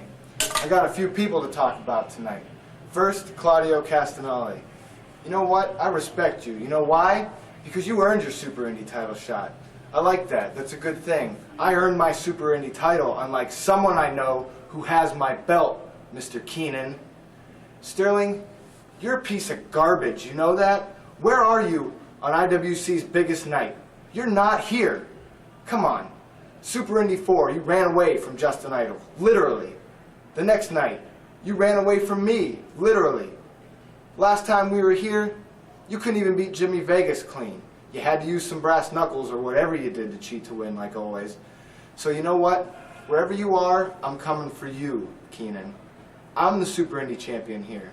I'm the one that beat CM Punk, Glenn Spectre, and Low Key, and the X Division Champion of the World, Chris Daniels, 1, 2, 3, in the middle of the Monroeville Sports Center while I was bleeding buckets of blood for IWC. So you know what, Keenan? Wherever you are, like I said, I'm going to find you. Come and bring it to the Super Indy Champion. You know what? There ain't nowhere for you to run or hide, because you're done, and that title's mine.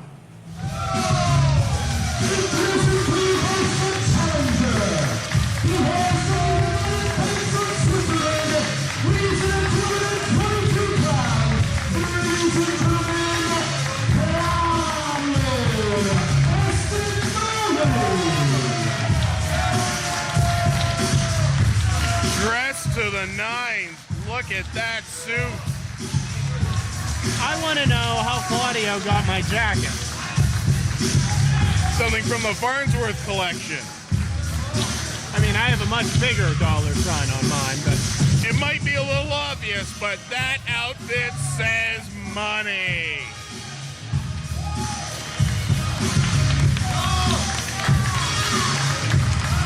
You know, a guy looking like that sharp, that together, prime candidate for IWC Super Indy title. No doubt. I doubt we're going to see a better dressed man all night long. That's a great suit. Now all he has to do is beat Sterling James Keenan.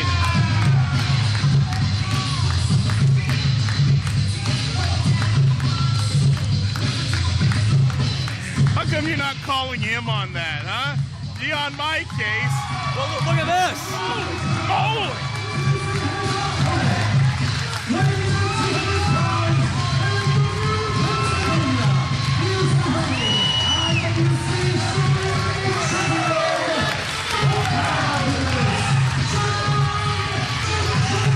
Well, you want to talk about who might be better dressed? I think we found the candidate.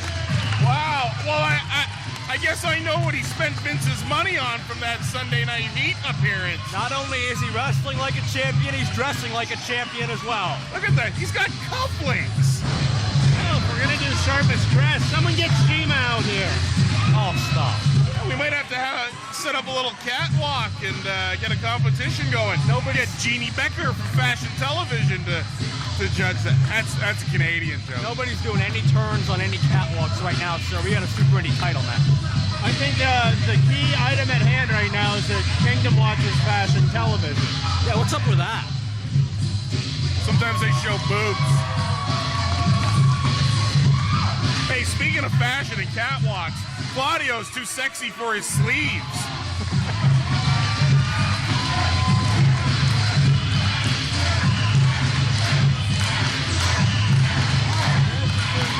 Now the question here is McChesney going to wrestle in this suit? Prestige of the Super Indy title.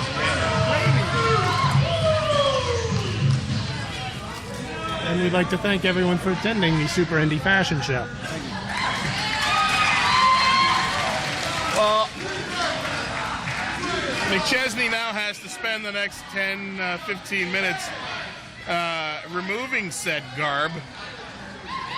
Well, trying to one-up Claudio Castagnoli, and I think it worked. Maybe a little mental edge for fabulous John McChesney as we enter the Super Indy Championship matchup. Bryce Remsburg, the assigned official.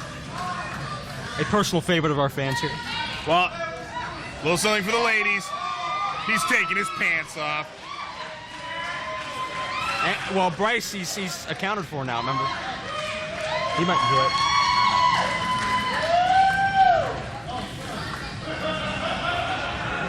Where's all the lip going?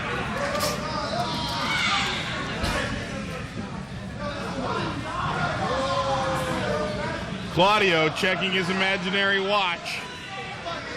Well, Claudio's getting impatient here, and that's going to help with the psychological edge of John McChesney in this match. It's nap time for Claudio. Yeah. Giving the international sign for Tubby Night Night.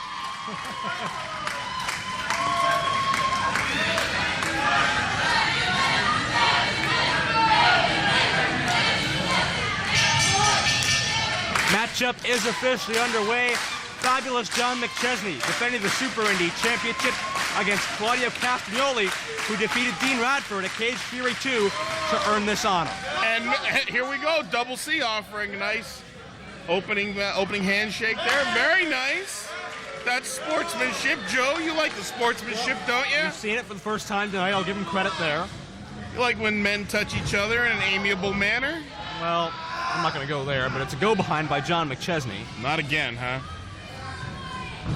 We got to talk about the role McChesney's been on, just continuing to up his game week after week after week. We talked about winning Super Indy 4, defeating Low-Key in the finals, being that Super Indy champion, a title he's fought for years. We talked about him defeating Christopher Daniels in that steel cage at Cage Fury 2. That breathtaking crossbody off the top of the cage. The current TNA X Division champion, by the way. We can add 2 more accomplishments to that list. August 20th, McChesney will be competing at a Ring of Honor show. And recently on WWE Sunday Night Heat, we saw John McChesney wrestle the former Johnny Swinger, Johnny Parisi. Johnny Parisi.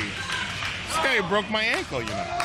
I didn't know that. One of the reasons I ended up retiring. I'll send him a thank you card. You're a jerk. Collar elbow tie up center ring. Castagnoli grabs the side headlock. Oh, snap, Joe Dombrowski. And although McChesney is defending that Super Indy championship, remember the actual Super Indy belt not in his possession. Sterling James Keenan continues to refuse to give up that belt, claiming he's still the champion, even though he didn't defend it at Super Indy 4. Hey, listen, I told you before, possession is 9/10 of the law. So, you know, let's give McChesney the benefit of the doubt tonight. But really, Sterling James Keenan, he's a champ. No, Sterling James Keenan not even here tonight to defend the title, even if he was the champion. Well, why should he be here? He'll be in Uniontown August 13th to face the phenomenal AJ Styles. That won't be a title match either, since neither of them have a belt. He's not going to give Styles a title match? He doesn't have a belt, sir. He does have a belt. He carries it with him. He's not the official representative of that division and that belt. Says you. Says everyone. Says the record books. McChesney, between Claudio's and gets the big man over with an arm drag. McChesney's gonna have to use that speed, quick roll up. Nice Oklahoma roll there. McChesney sweeps the legs. Claudio's got that size advantage. Got to be about 6'4", 6'5". Swings him around and takes him down. And Claudio bails out. Claudio also with that power advantage. McChesney's got a hit and run here, and that's what he's done so far. Claudio straightening his tie. He better look up. Pescado, but he got caught. Wow! The raw power of Castagnoli. And face first on the edge of that ring apron. Just dumps him like a sack of potatoes. And just like that, Castagnoli uses that power advantage, and now he is in control. And you want to talk about Sterling James Keenan so much, Castagnoli also had a Super Indy title match against Sterling several months ago when Sterling did actually have that championship. Had a very impressive showing against him back there, which probably added to him getting this rematch. Hucks him up by his leg and dumps him face first on the floor outside the ring. And there's the ego of that Swiss money man coming through.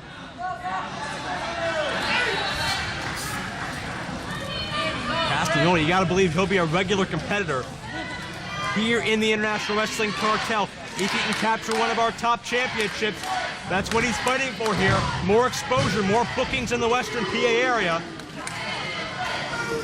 But John McChesney's been on an absolute roll for months upon months now.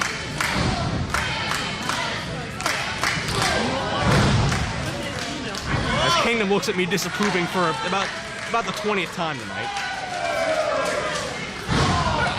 I just wonder if you listen to yourself sometimes. Because I know I wish I could tune out. Claudio drapes the throat of McChesney across that second rope. Claudio. Oh, he's got the tie. He's got the tie in his hand. Has been relatively dominant over John McChesney so far. We might be looking at the next contender for Sterling James Keenan's belt. Well, he's got a huge height and a huge leverage advantage over McChesney. Could become a prime contender.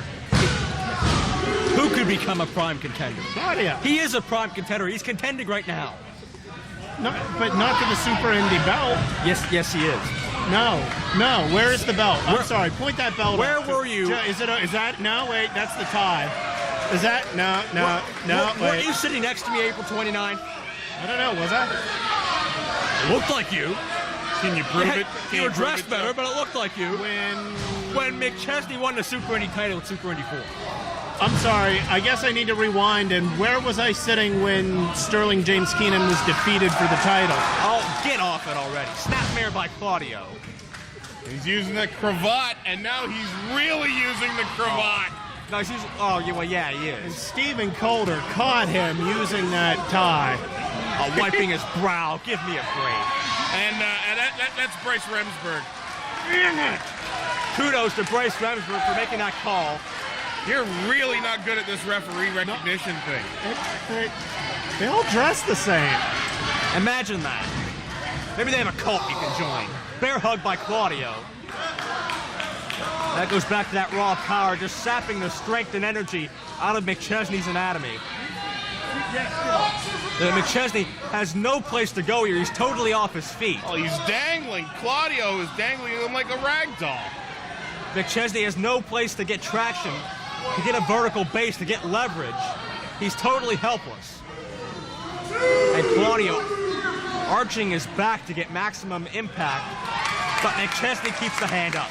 Kicking the legs, trying to get, he's back down to his feet. Claudio tried to hang on, but McChesney went underneath. Innovative escape. Walks over his back. Oh, Claudio meets him with a hard forearm. That is power. And all the technical skill you want. If you can't take a good punch, what good's it to you? Cover. Claudio, maybe the most powerful man out of all the super indies we have, past and present here in IWC. Now sets McChesney up into the front face lock. Maybe going for a vertical suplex. Holding him up there. What you know time what? is it? Looks like 6 o'clock to me. Great hang time on the suplex. Maybe 6:02. Claudio making him think about it. The blood rushing to the brain. He's doing squats with him. He's working out. Grab getting lightheaded, and he finally drops him as McChesney's face begins to turn a beet red, and even that can't keep him down. Bravo. Bravo to Double C. I think Castagnoli may have even more power than we gave him credit for. I've seen that once before. Fabulous! Fabulous! Fabulous! Now starting to pull behind McChesney as Claudio goes to take a chance now. He is wasting too much time right now. Keep your head in the game. Joe thinks there's a title on the line. Oh, there is. Look at the elevation on that drop kick by McChesney. And Claudio crotches himself, and McChesney may have new life. Insert your own joke about the Swedish meatballs there, gentlemen. Turning point in the match here. McChesney can get some momentum. We've seen McChesney pin Chris Sabin, pin Low-Key, defeat Christopher Daniels in that cage. Can he continue this wave of momentum that has caused him to rise all the way up to the WWE? And McChesney fighting back mid-ring. Meeting Claudio shot for shot, back and forth. Bab starts to get the better of him, but another European-style uppercut, followed with a double chops. There is the standing dropkick by fabulous John McChesney. A second one takes down Claudio. John McChesney's showing some fight now, taking it to the big man. And, you know, this is the kind of thing that's going to take him straight to the Super Indy title. Oh, he is the champion. McChesney spins out of that power slam. It's an arm drag. McChesney wants space. He needs room to fly. Look out. Tope Conilo over the top. Into the third row of seats on the landing. Both men plummet through a ton of chairs.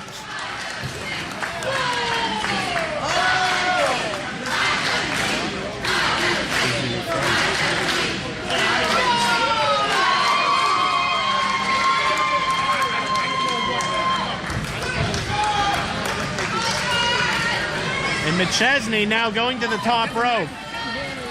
Taking a big chance here. Up top. This could be it. The missile drop kick hits. No one hits it more beautiful than McChesney. Oh! Threw in a kick out.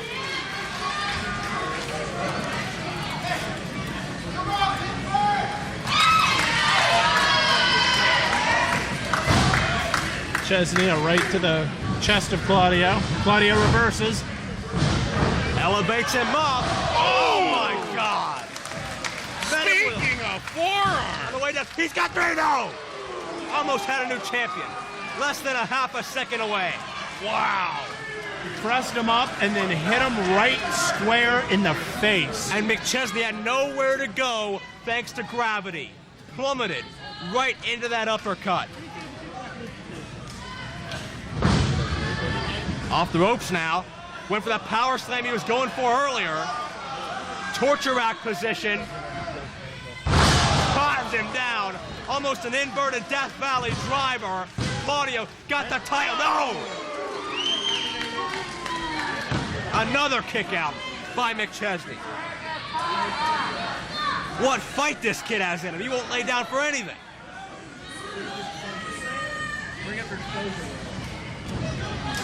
Claudio still pressing the advantage. Got to be thinking, how much does he have to go through to put Fabulous away? Really firing in those European uppercuts.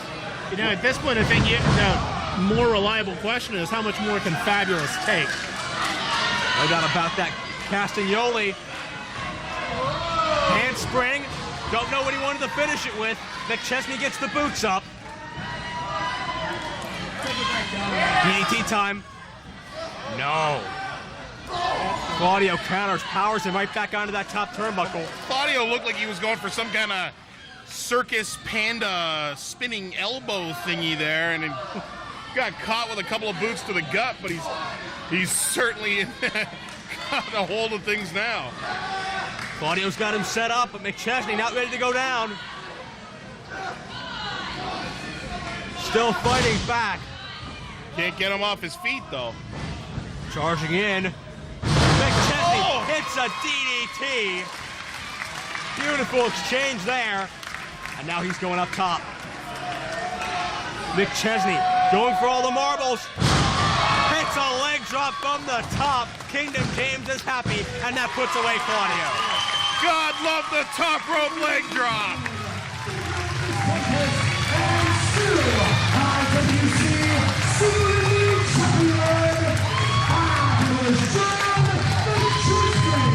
A great performance by Fabulous John McChesney, showing why he is rising to the top of this profession. I tell you, this kid has championship material written all over. Well, obviously there's no doubt about that. McChesney continues that wave of momentum. Another successful title defense. Now he's on his way to Sunday Night Heat, to Ring of Honor, and who knows where he goes from there. Kingdom doesn't. I go to IHOP, but that's just me. Well, that's your preference. Now let's go to McChesney with some words. Real quick, Pittsburgh.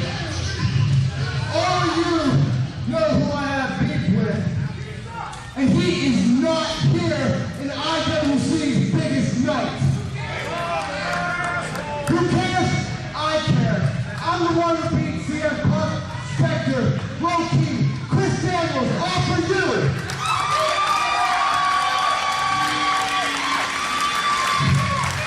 Where was your Super Killer?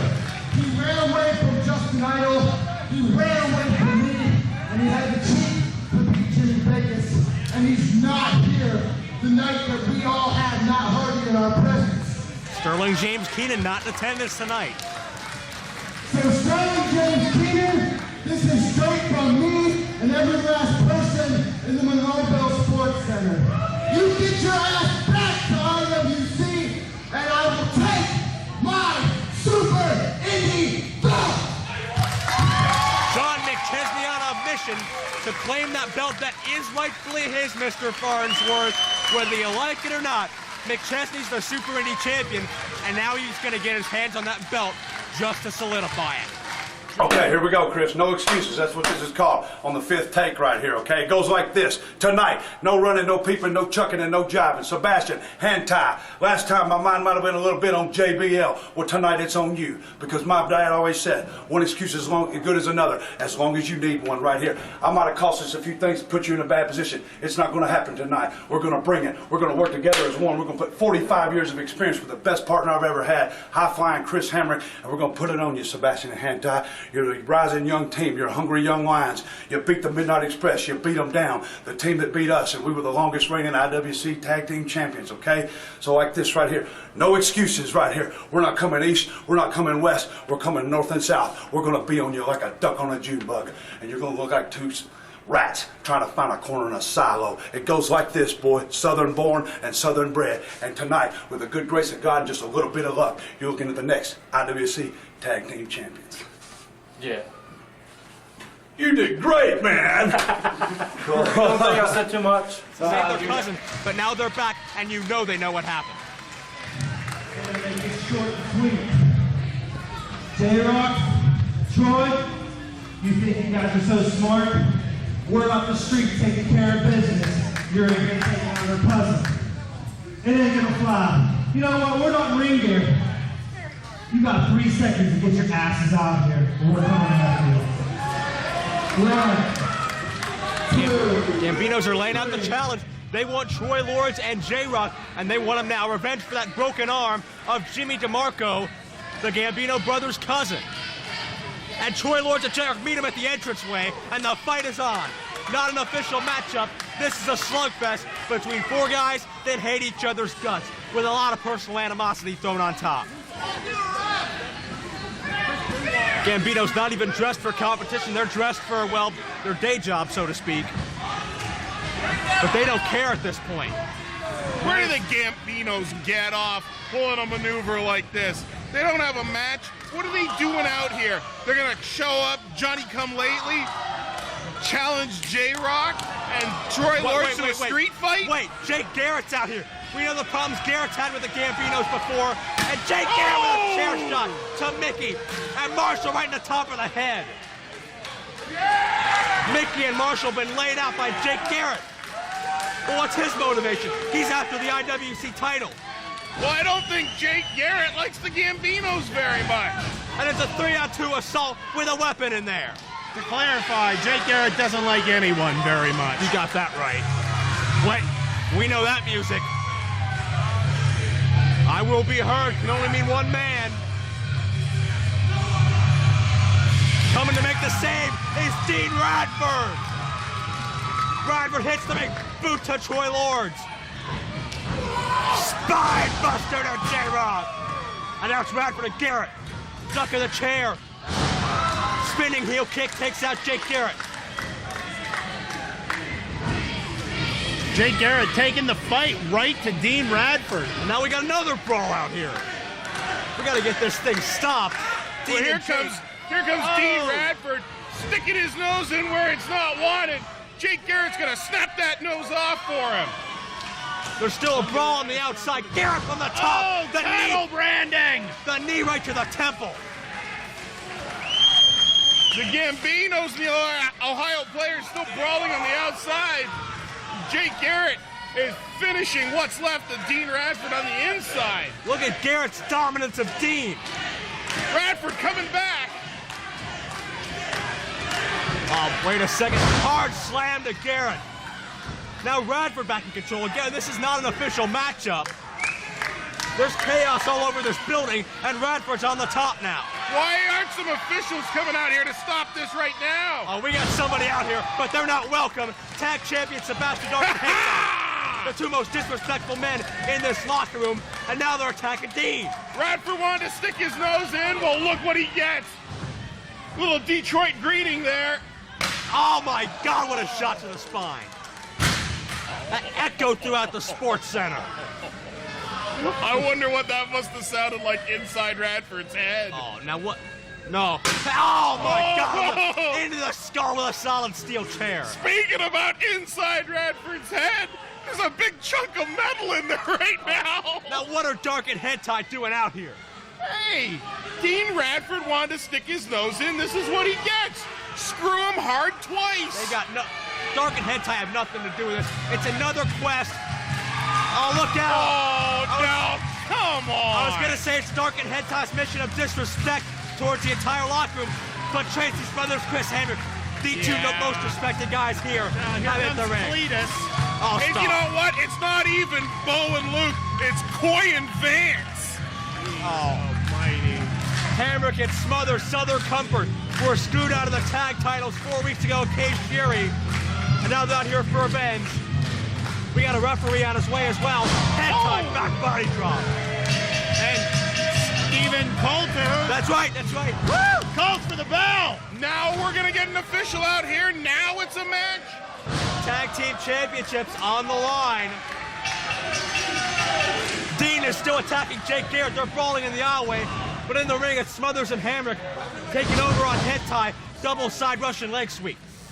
And once again, Southern Comfort blindsiding the champions. Oh, stop it. This is uncalled You for. want to talk about blindsided? How about what Dark and HENTAI did to the Midnight Express back at Super Indy 4, which led to these disagreements to begin with? You mean they beat them and took their title, Joe? Is that what you're talking about? And that was heightened when they captured the tag titles the next night. You're right. Hamrick, hockey shirts, Dark, going for some chops. A second time. Oh, my God. That's a heart stopper. And charges in with a clothesline. And Tracy Smothers in the ring as well. Through the rope. Fakes out Dark and HENTAI. And a second time. But not the third time. Third time he connects. Buries both feet into the tag team champions. Now Hamrick going up top. Gonna live up to that high-flying nickname. Watch out for Hamrick with a crossbody. And that's a near 20-year veteran. Springing off the top rope like he's in his early 20s.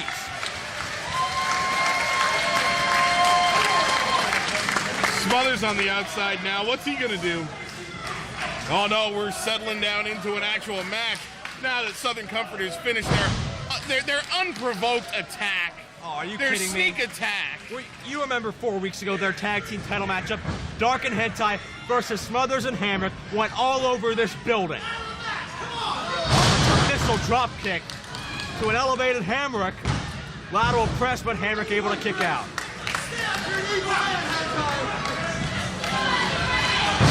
I can't believe you Kingdom would sit here and justify everything Dark and HENTAI's done these past few months. Remember back with that retirement ceremony, you were a victim of the disrespect as well. Hey, I wasn't a victim of anything. I remember Norm Connors getting his teeth knocked down his throat. You were duped just like the rest of this roster, just like the rest of this fans. Happily. That was good loving, boys. And they've attacked the Midnight Express. They've attacked Mick Foley. They've laid out everybody in their path, showing respect to absolutely no one. Oh no, they got one over on me. They're the tag team champs now. Well, and they use a flagpole to get there. Hey, quick, who are you talking about? Hey, quick, who's the IWC Devils? Answer, Dark and HENTAI. Their actions have made everyone stand up and take attention to what they can do. And look at this, smart work by the tag team champions, taking the legs out from under high-flying Chris Hamrick. That'll keep him grounded. We're gonna be talking ground attack Chris Hamrick in a few seconds. Ref's back is turned. HENTAI laying in the straight fist right to the face. A quick inside cradle by Hamrick. Referee doesn't see it. 2. Hamrick might have had that if it wasn't for the referee's distraction. And HENTAI comes right back with a clothesline.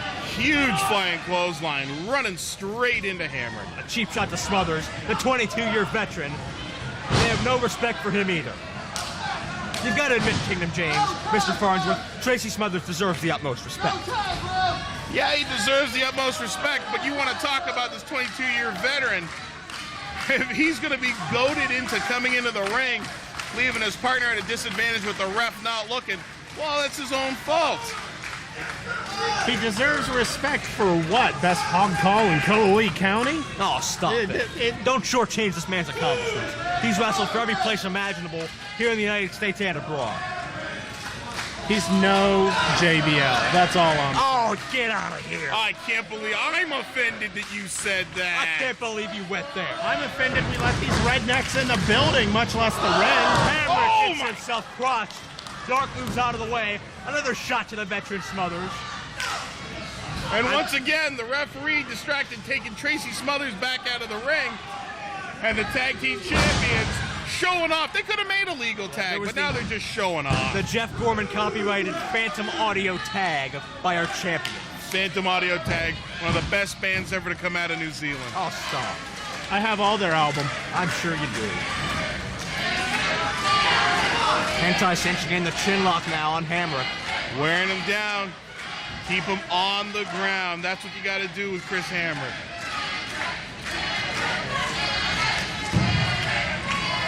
You can talk about the disrespect all you want, but what has it accomplished? Right now, Chris Hamrick is grounded, and Tracy Smothers is so angry he can't pay attention to what's going on. Oh, it's Smothers. It's an effective attack. Smothers tripped and dropped face first on the apron.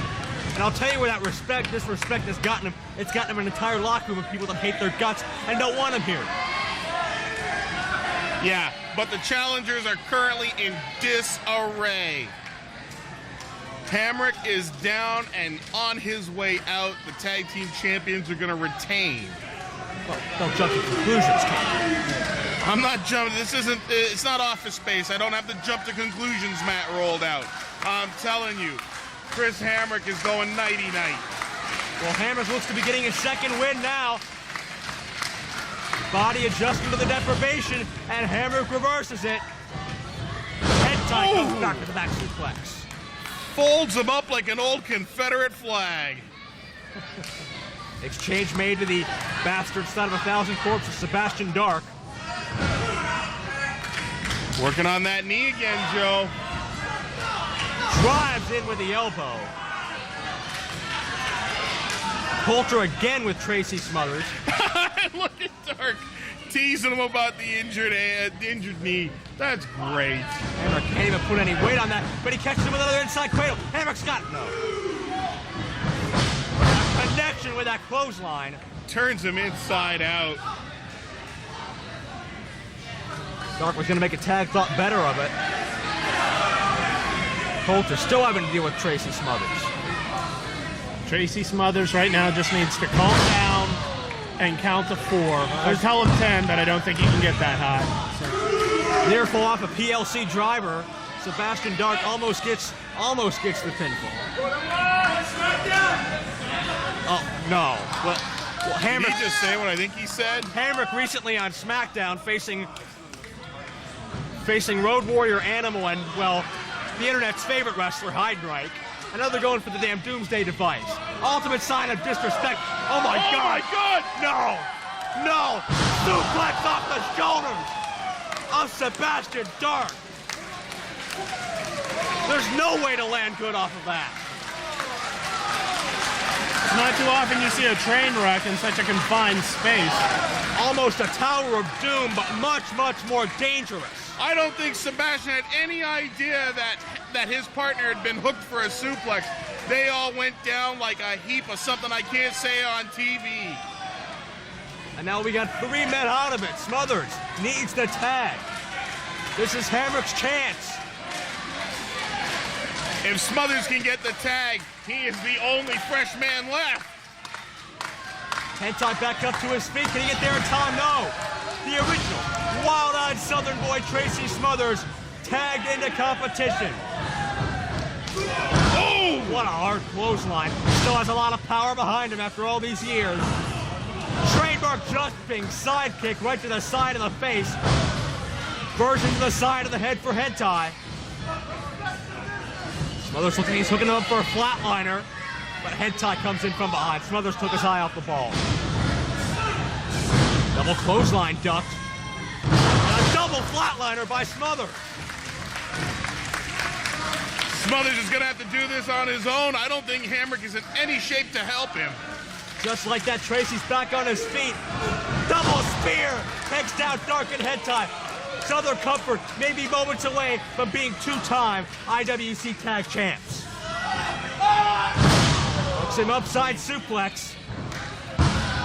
Hook of the leg. Smothers with a win. No. Sebastian Dark saves IWC from having these hillbillies be the champions. Oh, don't disrespect Southern Comfort. Smothers with those trademark karate thrusts. HENTAI cuts off Hamrick off the top. I can't believe Hamrick is even able to get to the top to try and help his partner. HENTAI setting up for a Hurricane Rana, looks like. Hamrick hangs on. Oh, no. Oh, no. He's going for the Southern Bell Ringer. Southern Bell Ringer. Southern Bell Ringer! The second rope! HENTAI is dead! But the referee doesn't see it! The ref doesn't see it! We have new tag champions! Hamrick's got a 1! The ref is trying to get the men in! Wait! Dark's got a ladder! He just hit Smothers with a ladder! Coulter never saw the pinfall! Coulter never saw the fall! And Hamrick thinks he's a champion, stupid hillbilly. Stop it! Coulter never saw Hamrick with Hamrick the pin on just got HENTAI. the bad news from referee Stephen Coulter. Dark saw the Southern Bell Ringer, got desperate, and took out a damn ladder. Oh, those poor babies. They can cry themselves to sleep in their straw mats tonight. And from behind Dark. The tag champs are getting the heck out of Dodge while the getting is good. They know they're still the champs, and they are hightailing it. Oh, God. Southern Comfort came so close. The winners of this contest, as a result of a disqualification, the team of Tracy Smothers and Chris Hamrick, Southern Comfort. Are you tired of this bull crap that's going on in these tag matches? That's twice we beat them, and we should be IWC Tag Team Champions.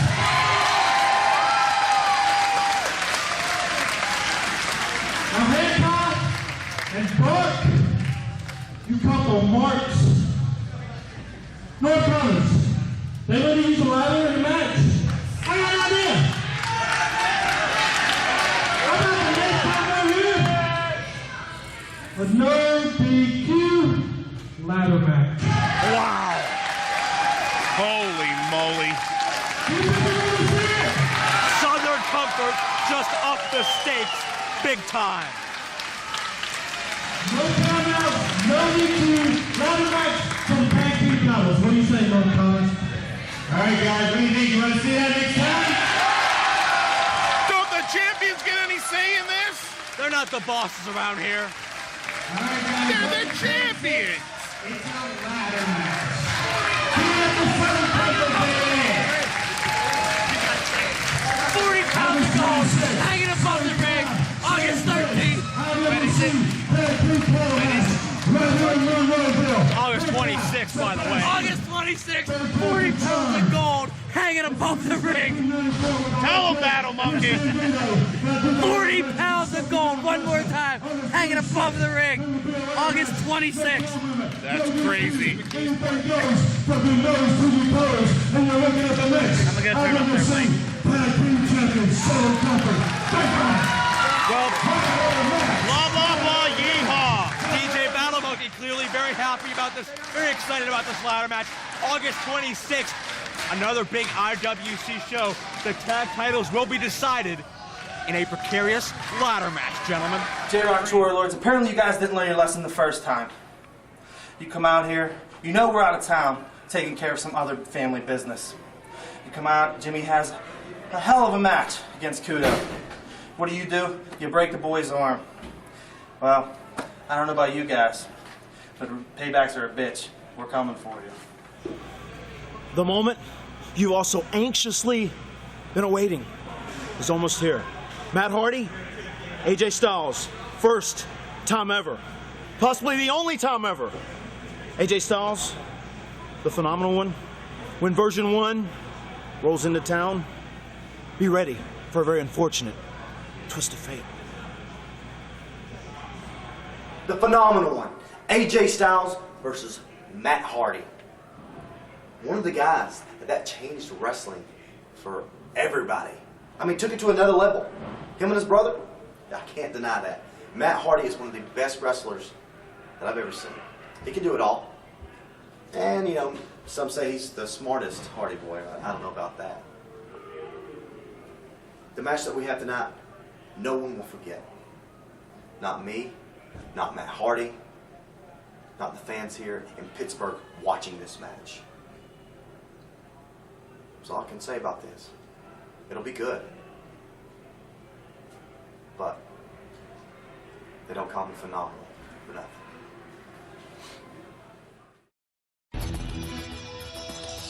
From Kingston, Georgia, weighing in at 202 pounds, ladies and gentlemen, the phenomenal AJ Styles.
man, Johnny Ace, or any of those other assholes that work for the WWE.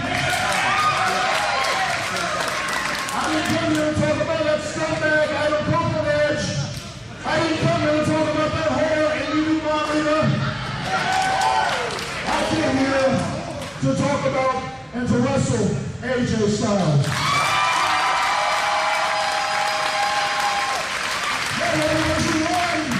Came here to wrestle AJ Styles, the future of the professional wrestling business. Came here and accepted a dream match. AJ Styles, Matt Hardy, 1-on-1, the only time and probably the last time this match will ever happen. And I just want each and every one of you to know that I wouldn't want to go anywhere else other than in Monroeville, Pennsylvania.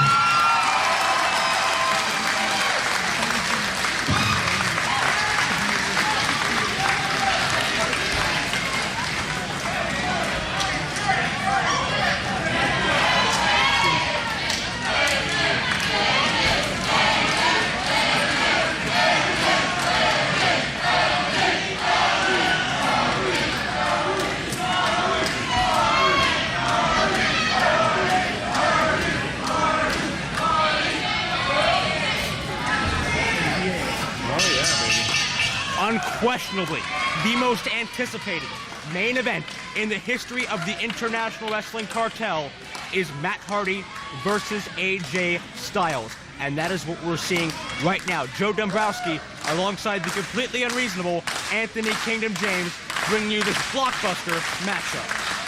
Cannot believe this is happening. If you said to me that someday I would be watching AJ Styles versus Matt Hardy on an IWC show, well, I'd have probably laughed right in your face. Well, you do anyway, but be that as it may, Matt Hardy, clearly the most controversial figure in professional wrestling today. He comes and goes where he wants, when he wants. So much speculation in his personal and professional life, but he's here for one reason, and he touched on it earlier. Not because of all the drama behind the scenes, not because of Edge, not because of Johnny Ace. He's here to entertain his fans and do what he loves to do, wrestle in the ring. I'll tell you what, the only reason he's here and not locked up for assault has got to be because the head office in Connecticut feels guilty about what they did to him. There's a lot more to that story that meets the eye. But with Matt Hardy's recent Raw appearances, with AJ Styles being the centerpiece of TNA for so many years, this is as close to an inter-promotional matchup as you're probably going to get anywhere. And there's a lot of speculation. You know, AJ Styles doesn't adapt to anyone else. He makes you wrestle his own matchup. He makes you conform to his style. And that's why he's so successful. But there's a lot of speculation. You take the handcuffs, you take the restrictions off of Matt Hardy.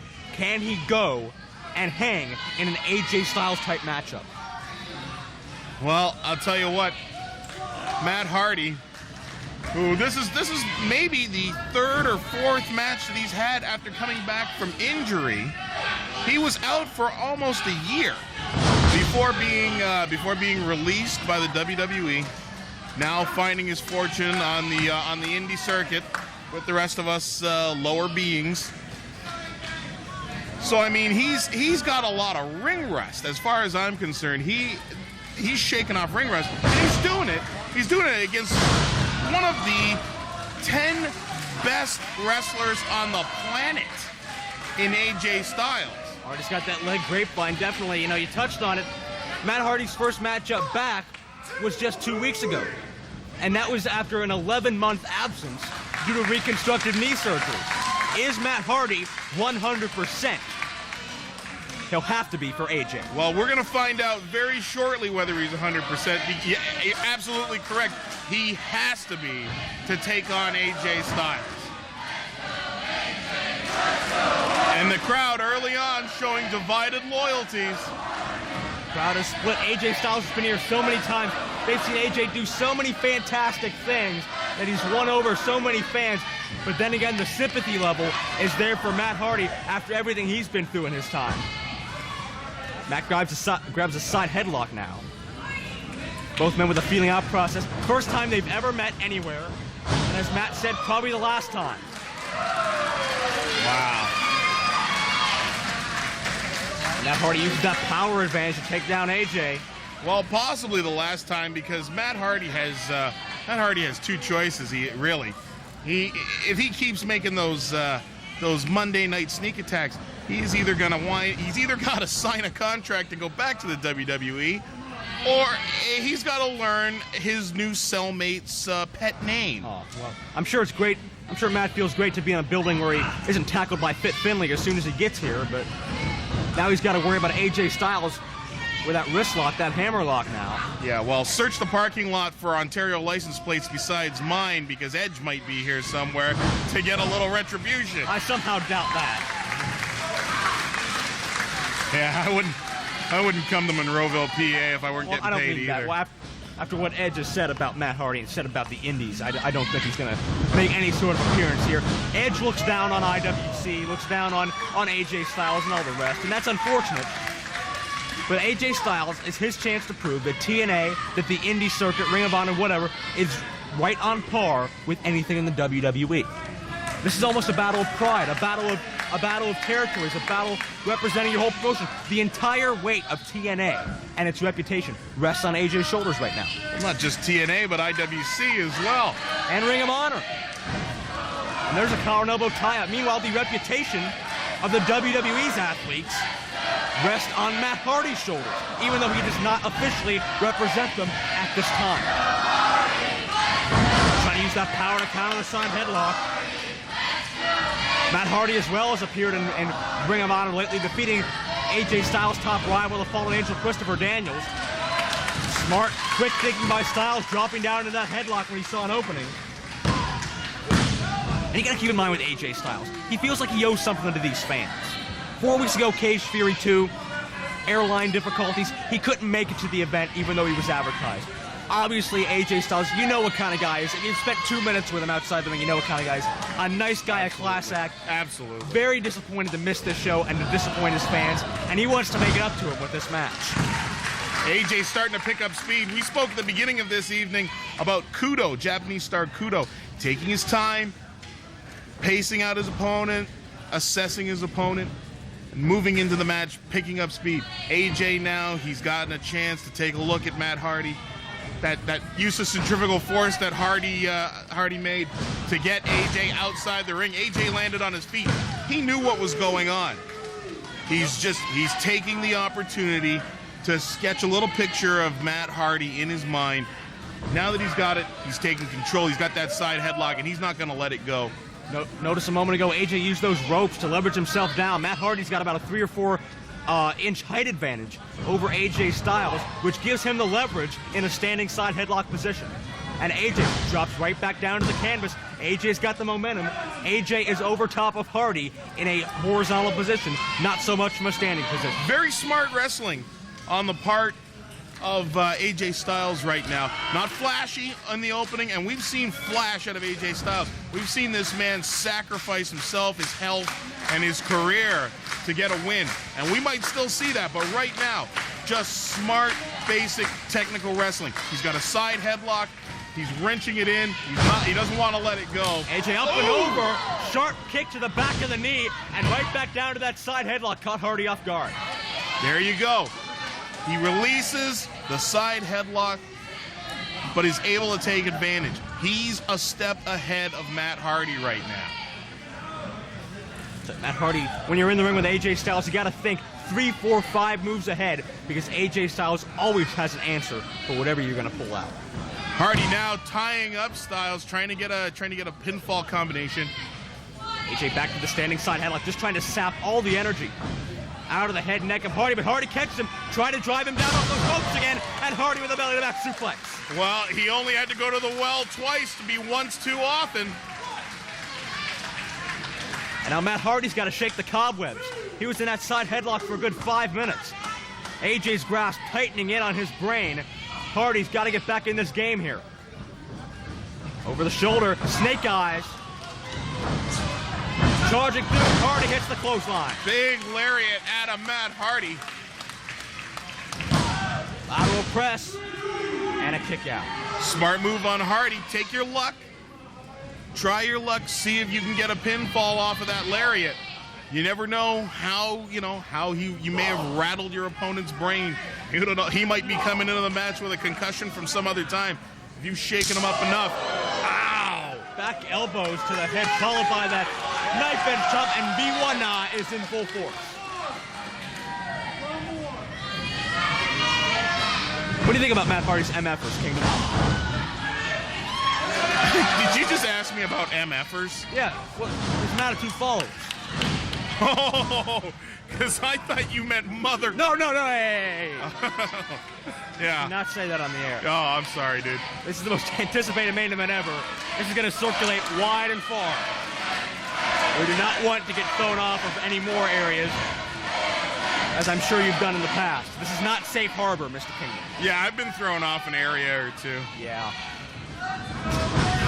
AJ sends him in. Leapfrog, now Matt up and over, picture perfect drop kick. Such grace, such height by AJ Styles. Wow, if you think it was a Killer Bees match, that is one of the most beautiful drop kicks in the business. Cover, Hardy kicks out before one. Or excuse me, before two. AJ right back on him, front face lock. Suplex attempt, but Hardy utilizing that strength advantage. Jockeying for position. Hardy takes the advantage. Drives him down with that delayed suplex. Hardy gets the cover. Again, only a count of one between these two men. Such a great competition that exists between Matt Hardy and AJ Styles. AJ, a three-time NWA World Heavyweight Champion, two-time Tag Champion, four-time X Division Champion. Hardy, I believe he's held World Tag Team titles on 6 different occasions. In addition to a European title, as Hardy drapes the leg across the back of the neck. 2, another kick out at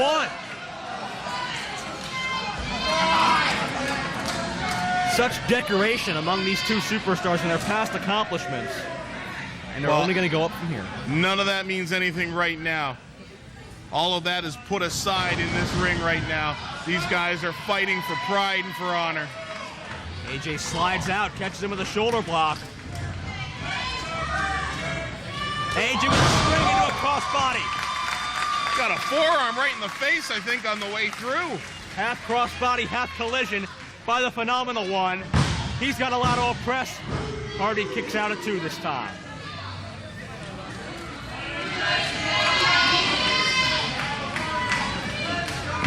You mentioned so much on the line in this contest. Personal pride. Oh. This matchup is being watched by the internet wrestling world. AJ went for that jumping heel kick. Matt got an arm up to block part of it, but AJ, I think, still caught him in the ribs. AJ was no doubt aiming for the back of the head on that exchange. Knife edge chop by AJ Styles. For the ride now, but Matt reverses. Straight choke. With a hard forearm shot to follow. Matt Hardy double arm now. Look at this. What the hell?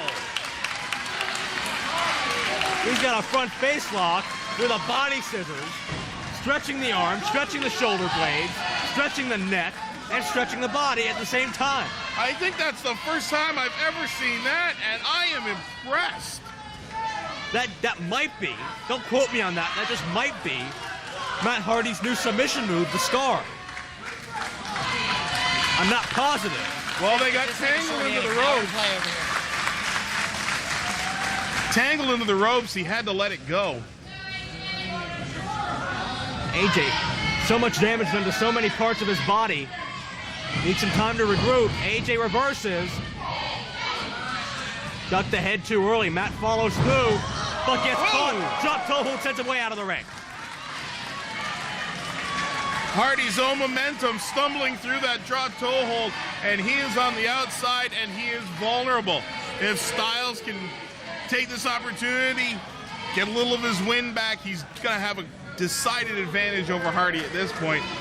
Both men have the opportunity to catch a breather here, and they both need it for different reasons. Right, the problem is we know AJ Styles. What are the chances he's just going to let this go?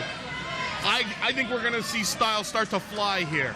I wouldn't doubt it, knowing AJ Styles, knowing his penchant for high risk, knowing the stakes that are on the line in this match. Maybe AJ's most important IWC match to date, and there's a baseball slide. Here he goes. He's on the runway. Those fans better get the hell out of the way. AJ charges. Hilo over the top. Takes down Matt Hardy, touching no ropes. Such grace, spreading out his body for maximum impact. Absolutely suicidal with the dive. AJ Styles is letting it all hang out. I said he was going to speed up. The fans coming alive with those IWC chants once again.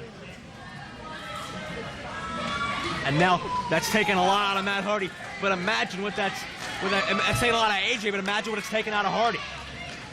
Well, AJ is the only one standing over there. He was stretching out his back. That's affecting him.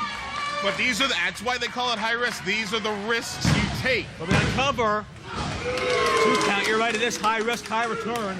As AJ just has to hope he took more out of Matt than he did out of himself. Absolutely, Joe. Styles now, he's regrouping, he's thinking.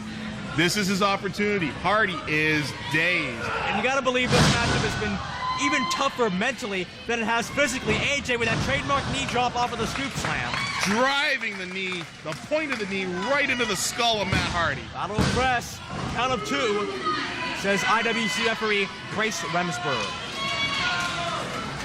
What's your take on the mental edge in this matchup? Obviously, they've been going hold for hold, tit for tat, back and forth, and they've been trying to stay ahead of one another without ever being in the ring together before. What kind of a mental toll is this taking on both men? Well, right now, Styles comes into this match with the home field advantage. IWC. Quick cover, kick out. IWC is his one of his promotions. It's his playground. This is his ring. This is his crowd. Fans are going to cheer for Matt Hardy. He's a curiosity in IWC. It's his first time here. He might never be here again. AJ Styles does not want to be shown up. Oh, look at the feet. Series of kicks and right hands. Matt Hardy just tried to cover himself up. That was all he could do.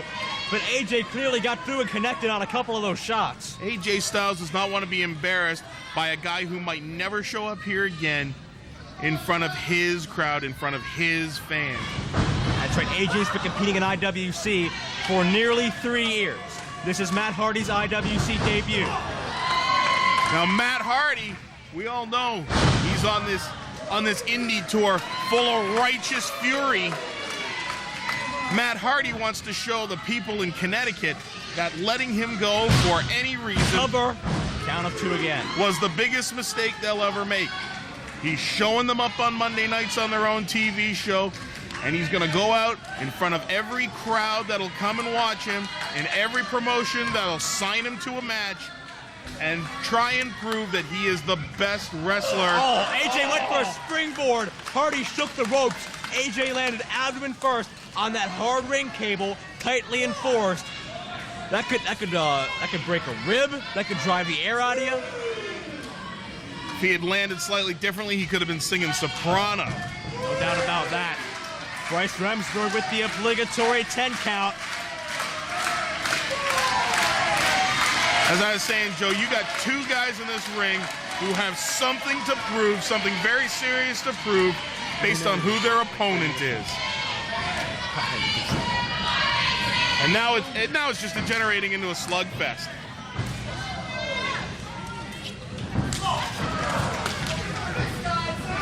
AJ connects with a forearm.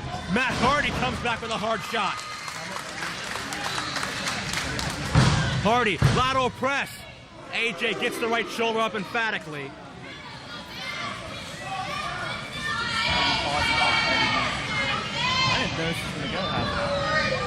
Matt Hardy, wait. AJ went for that kick. Matt counters, drops him down. Inverted neck breaker variation. Got the leg hook. But Matt Hardy could not put away the phenomenal AJ Styles. Could not put away arguably the best pure athlete in professional wrestling today.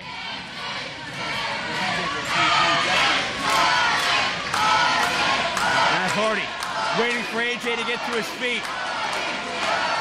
If Matt's mind was not totally focused on this match beforehand, it's got to be right now. Hardy hooks him up. Look at AJ with those knees to the top of the head to counter the suplex. And AJ drops him with one of his own. Very short, fast suplex, almost a brain buster there. He's got the cover. The leg is hooked. But version 1 kicks out.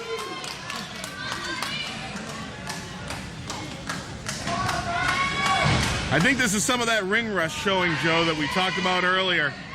Very well may be. Hardy might not be as crisp as he wants to be. He might not have quite the... Wait, phenomenon! Hardy tried to drop out of it, but AJ caught him and connected.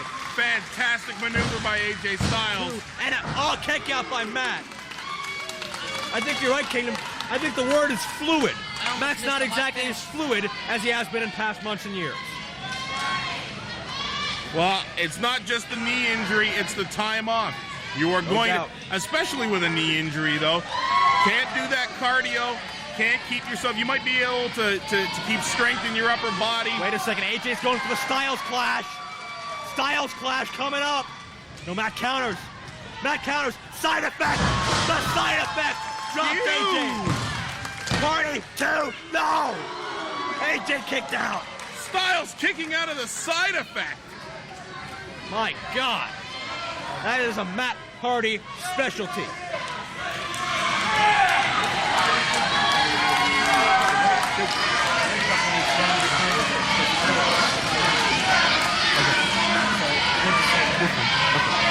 Matt Hardy up top.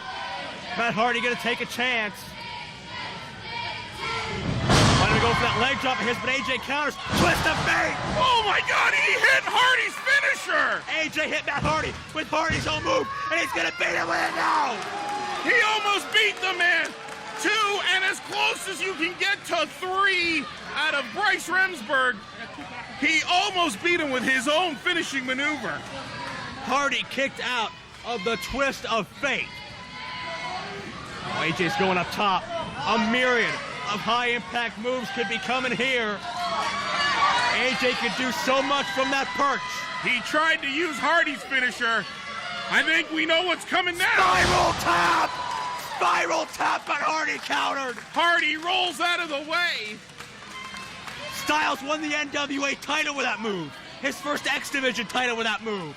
But Hardy had it scouted. The problem is, if you want to beat a man, you gotta hit the maneuver. Hardy measuring him, waiting, stalking. Could this be twist of fate? AJ catches the foot, turns him around. Hurricane Rana. Oh no! No, he's caught him! He's going for the Styles Clash! Styles Clash! Hardy with the clash! He rolls him! Hardy's gonna beat him! No! AJ kicked out of the clash! And Matt Hardy's incensed, and these fans can't believe it! Matt Hardy takes his own finishing maneuver from AJ Styles. He countered with AJ Styles' maneuver, a move made famous with Styles' name attached. Now what does he do? Now Hardy's looking at the top rope. He's going to the top. What is he going for? He's gonna take a chance. Moonsault. AJ got the knees up. Knees into the chest. Both men down. Are they out? Who can get up? Who can come back from this first? There's AJ thinking on his feet once again.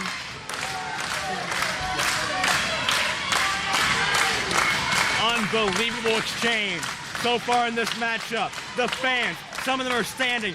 Nobody's leaving. They're all into this matchup. It's after 11:30 p.m. here at the Sports Center, and nobody's left.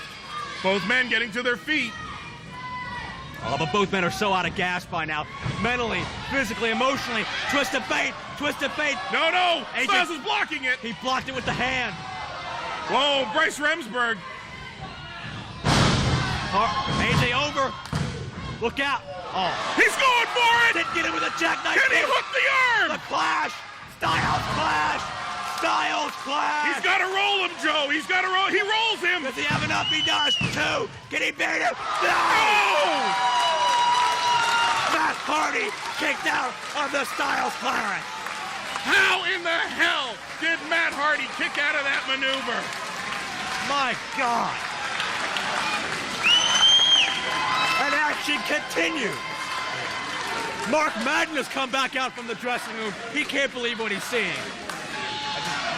The locker room in unison, standing behind us, watching this unbelievable matchup.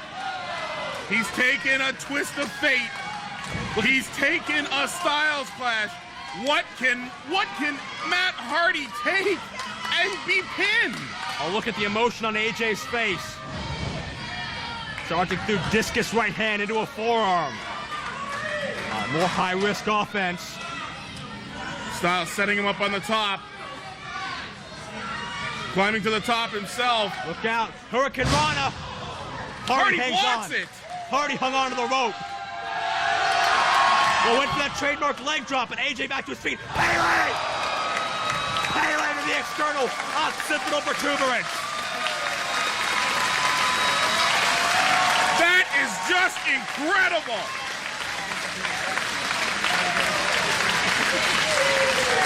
What a move by AJ. The height he got on that maneuver.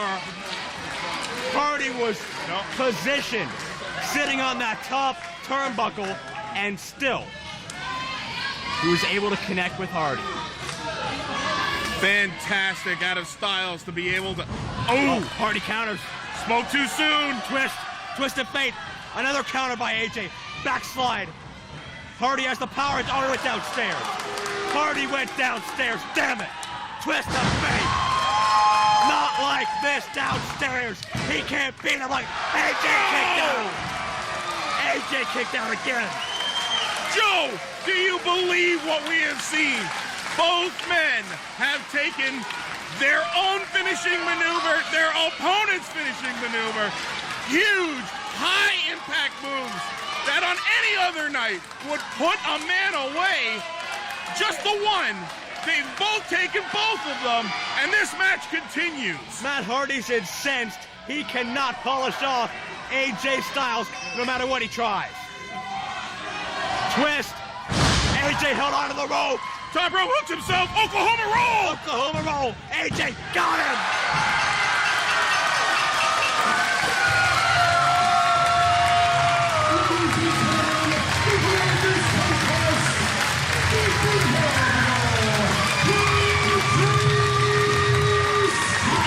Unbelievable, Joe Dombrowski, what we have just seen.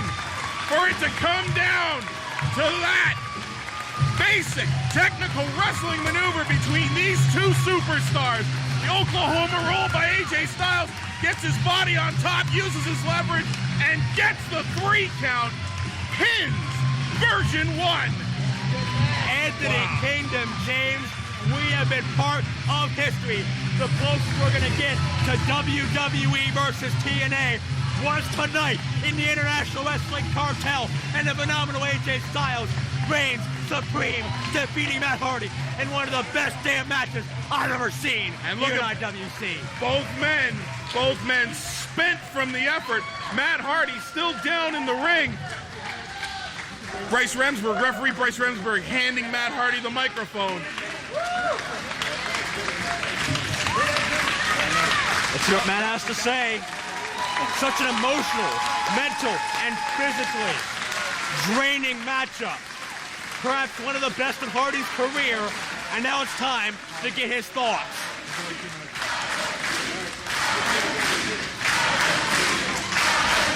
The chant of IWC from the crowd. These people here at the Monroeville Sports Center have seen something, well, something phenomenal.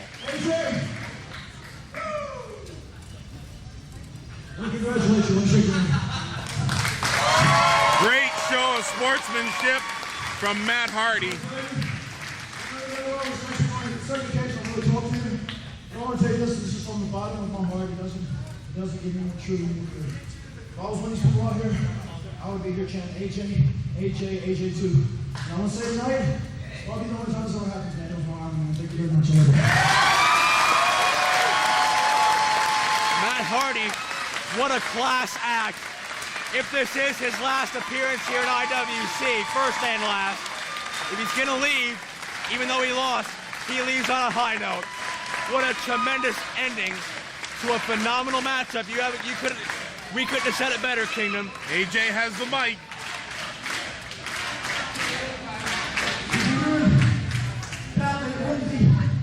Match of the year with Matt Hardy and AJ Styles.